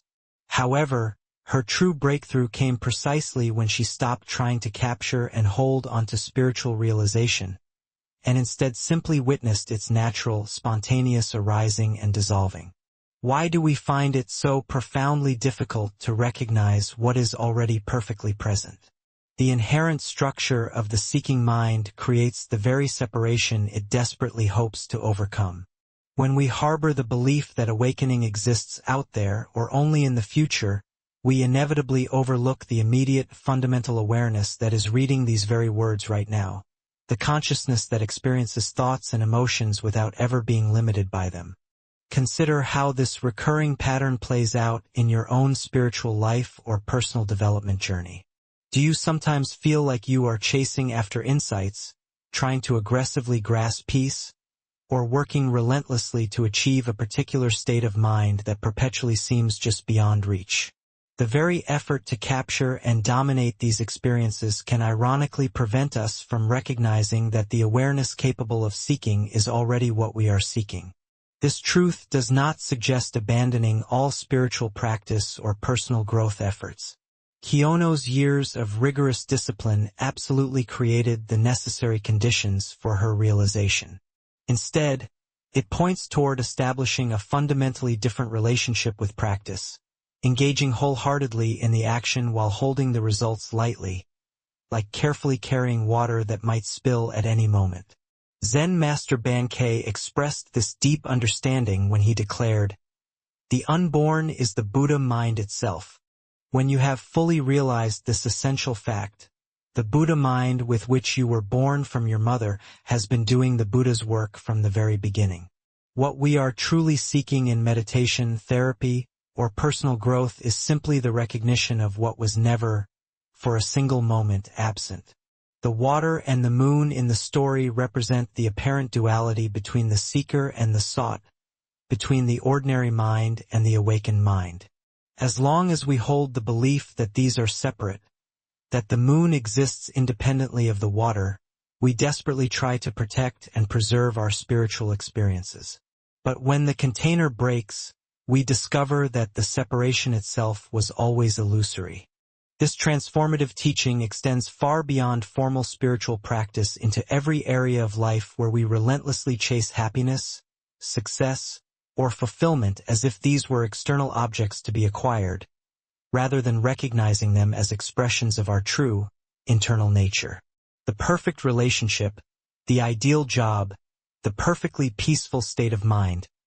These are often reflections we try desperately to capture and hold, failing to recognize that their essence is already present in our fundamental capacity to appreciate and seek them. In Zen practice, we learn to trust the process of natural unfolding rather than forcing insights or demanding specific, predetermined experiences. Sometimes the most profound, breakthrough understanding comes precisely when we stop trying so incredibly hard to understand, when we allow the bottom to fall out of our containers and permit our carefully constructed spiritual images to dissolve. The Buddha wisely taught, "The one who has conquered himself is a far greater hero than he who has defeated 1,000 times 1,000 men." The conquest Chiono achieved was not a victory over ignorance, but the quiet, undeniable recognition that the battle itself was based entirely on a misunderstanding of reality. Tonight, as you reflect on your own seeking and striving, can you truly imagine what it might feel like to let the bottom fall out of your spiritual container? What would happen if you ceased trying to capture and hold onto your insights, and instead trusted the profound, natural wisdom that already animates your seeking? As the Buddha reminded us, within you, there is a stillness and a sanctuary to which you can retreat at any time and be yourself. Perhaps what we're looking for has been looking through our eyes all along. Let us now turn to a story about recognizing our true, inherent worth through the discerning eyes of those who can truly see it. This is The Value of a Diamond. A young student was walking along a riverbank one peaceful afternoon when something unusual caught his eye among the smooth, ordinary stones at the water's edge. Reaching down, he picked up what appeared to be an unusually beautiful stone, larger than his fist, with an interesting crystalline structure that caught and reflected the light in intriguing ways. Though he didn't know exactly what it was, something about the stone's striking appearance suggested it might be far more than just an ordinary river rock. Curious about his mysterious find, the student respectfully took the stone to his Zen master. "Master," he said, bowing politely, "I found this stone by the river. I wonder if it has any inherent value at all, or if it's merely another piece of common rock." The master examined the stone briefly, turning it over deliberately in his weathered hands. Without giving away what he might have suspected about its true nature, he looked at his student thoughtfully. "Go to the marketplace," he instructed, "and find out what people think this stone is worth. But remember this crucial point carefully. No matter what anyone offers you, you must not sell it. Simply learn what they would pay, and then return to me with that information." Following his revered teacher's precise instructions, the student went first to the bustling marketplace in the center of town. He approached a merchant who was selling oranges from a colorful cart, fresh fruit piled high in attractive displays. "Excuse me," the student said politely, showing the man his stone. "Could you tell me what you think this might be worth?" The orange merchant glanced at the stone casually, seeing only an interesting but ultimately common rock. "Well," he said after a moment's consideration, "it's certainly larger and prettier than most stones. I'd be willing to give you 10 oranges for it. That seems like a fair trade." The student thanked him respectfully and continued through the marketplace. Next, he approached a woman selling fresh vegetables, her stall filled with the finest produce from the local farms. "What do you think this stone might be worth?" he asked, holding it out for her inspection. The vegetable seller looked more carefully than the orange merchant had, noting the stone's unusual clarity and weight. "This is quite an attractive specimen," she mused thoughtfully. "I'd offer you a whole sack of my finest potatoes for it. That would feed you for weeks." Again, the student politely declined and moved on. He then sought out a local goldsmith, a man whose expertise with precious materials was well known throughout the region. Surely someone who worked with valuable metals and gems would have a better understanding of what he had found. The goldsmith took the stone and examined it much more carefully than the previous merchants. He held it up to the light, studied its internal structure, and weighed it in his experienced hands. His eyes grew wide with recognition and excitement. "My boy!" he exclaimed with obvious enthusiasm. "This is no ordinary stone. This is a very rare and valuable gem. I will give you 500 gold coins for it, enough money to live comfortably for many years. The student was astonished by this dramatic increase in the stone's perceived value, but he remembered his master's instructions and respectfully declined the goldsmith's generous offer. Finally, he sought out the most respected jeweler in the entire city, an elderly man renowned for his unparalleled expertise with the most precious stones and his service to wealthy nobles and royalty. This jeweler had handled treasures that belonged to kings and queens, and his knowledge was considered unsurpassed. The old jeweler took the stone with reverent care, holding it up to examine it meticulously in the bright light streaming through his shop window. He turned it slowly, studying every facet and internal reflection. His expression gradually transformed from professional interest into profound awe and wonder. After several long minutes of careful examination, he gently placed the stone on a soft velvet cloth and looked up at the student with deep respect. "Young man," he said in a voice filled with reverence, "where did you acquire this extraordinary treasure? This is not merely a stone. It is one of the most magnificent diamonds I have ever encountered in my entire career. It is absolutely priceless. I could not afford to purchase it, even if I sold everything I own. My entire shop, my house, all my possessions combined, it would not be sufficient to pay for what this is truly worth." The student returned to his master filled with wonder and confusion, recounting each marketplace encounter and the dramatically different valuations he had received. The Zen master listened to each part of the story with a knowing, gentle smile. "You see," the master said softly when the student had finished, "the orange merchant and the vegetable seller saw only an interesting rock because that was the limit of their practical perception. The goldsmith recognized its substantial material value because he possessed the specific knowledge required to identify precious stones. But only the master jeweler could truly see its immeasurable worth because he possessed the deepest understanding and the most refined, cultivated perception." The master paused, looking directly into his student's eyes. "Your life is exactly like that diamond. You can choose to see yourself as having little value, as the first merchants did. You can recognize some of your material worth as the goldsmith did. Or you can understand that you are absolutely priceless as the master jeweler recognized. The choice of how to value yourself depends entirely on the quality of perception you bring to looking at your own life." The Buddha once said, "If we could see the miracle of a single flower clearly, our whole life would change." This teaching relates profoundly to how we perceive not only the world around us, but ourselves within it. What emerges from this powerful story is an undeniable truth about the relationship between perception and value, between the clarity of our vision and our ability to recognize what is truly precious. The diamond's inherent worth never changed in the slightest. What changed dramatically was the level of understanding and appreciation each person brought to examining it. This ancient wisdom illuminates how often we undervalue ourselves because we are inadvertently looking through the limiting eyes of those who cannot see clearly, rather than through the vision of those who can recognize true, inherent worth. We might spend our lives seeking validation from people who, like the orange merchant, can only see surface appearances and obvious utility.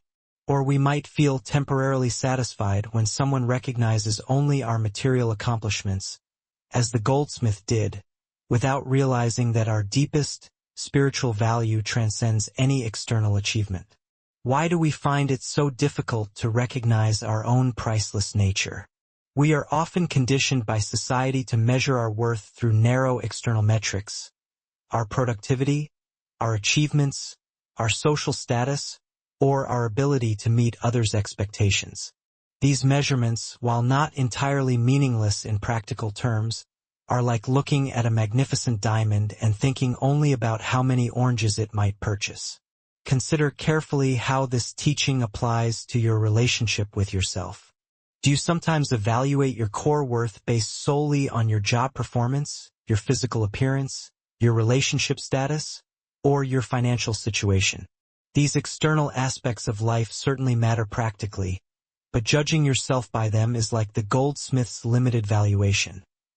Real, perhaps, but profoundly insufficient compared to your inherent unmeasurable value. The different levels of perception presented in the story also reveal how easily we might seek recognition from people who genuinely lack the capacity to see us clearly. When we feel deep hurt because someone doesn't appreciate our efforts, doesn't understand our perspective, or fails to recognize our contributions, we might be expecting the orange merchant to accurately identify a diamond. This realization doesn't mean dismissing all external feedback or becoming arrogant about our worth. Rather, it means developing the necessary discernment to recognize who possesses the clarity of perception required to truly see us. The master jeweler's recognition was valuable precisely because it stemmed from profound knowledge and refined understanding. Zen teacher Dogen famously wrote, "To study the Buddha way is to study the self. To study the self is to forget the self." As we develop greater understanding of our true, unconditioned nature through practice and focused self-reflection, we begin to see ourselves through increasingly clear perception, moving progressively from the limited viewpoint of the orange merchant toward the comprehensive vision of the master jeweler. This powerful teaching also applies profoundly to how we see others. When we look at people through limited surface perception, we might see only their obvious characteristics or functional social roles. But when we develop the master jeweler's quality of attentive presence, we begin to recognize the priceless, inherent nature present in every single person we encounter. Tonight, as you reflect on how you've been valuing yourself lately, can you truly imagine looking at your life through the master jeweler's eyes? What profound inner shift would occur if you genuinely recognize that your intrinsic worth is not dependent upon your achievements, your appearance, your productivity, or anyone else's fleeting opinion? As the Buddha taught, what we think, we become. When we see ourselves as absolutely priceless, we naturally begin to live from that liberating understanding, effortlessly expressing the diamond nature that was never actually hidden. Our shared journey through these profound teachings now comes to a gentle close. We have walked a long way together. From the simple acknowledgement of life's persistent friction to the deep peace of absolute letting go, we have observed that our suffering stems not from life itself, but from our internal resistance to its inevitable flow. We have discovered that beneath the passing clouds of our thoughts and emotions, the vast sky of our awareness remains perpetually clear and untouched. We have learned the necessity of tuning the strings of our heart, seeking the middle way of balance, and watering the garden of our mind with the unconditional warmth of loving kindness. We have seen that we are not isolated islands, but inextricably connected waves in a single, magnificent ocean of being. Now, let us bring these interwoven threads together in a final moment of unifying practice. Find a comfortable position and gently close your eyes. Take a deep, deliberate breath in and a long, slow breath out. Allow your body to feel heavy, fully supported, and completely at rest. Bring your awareness to the simple, raw feeling of the air touching your nostrils. Just for this moment, let this physical sensation be your reliable anchor. If thoughts arise, observe them as clouds drifting harmlessly through the vast, open sky of your mind. Remember, you are the sky, not the clouds. Let them come and let them gently go. Now feel into your heart space. Imagine a small, intensely warm light glowing softly in the center of your chest. With every inhalation, imagine this light growing a little brighter, a little warmer. With every exhalation, imagine this warmth radiating outward through your entire being. This is the light of your own innate goodness, your inherent Buddha nature. It has always been here. Simply rest fully in this warmth, in this gentle, loving presence. You are safe. You are whole. You are at peace. There is nothing else you need to do, nowhere else you need to go. Just this. Just here. Just now. Thank you for walking this path with me. Rest well.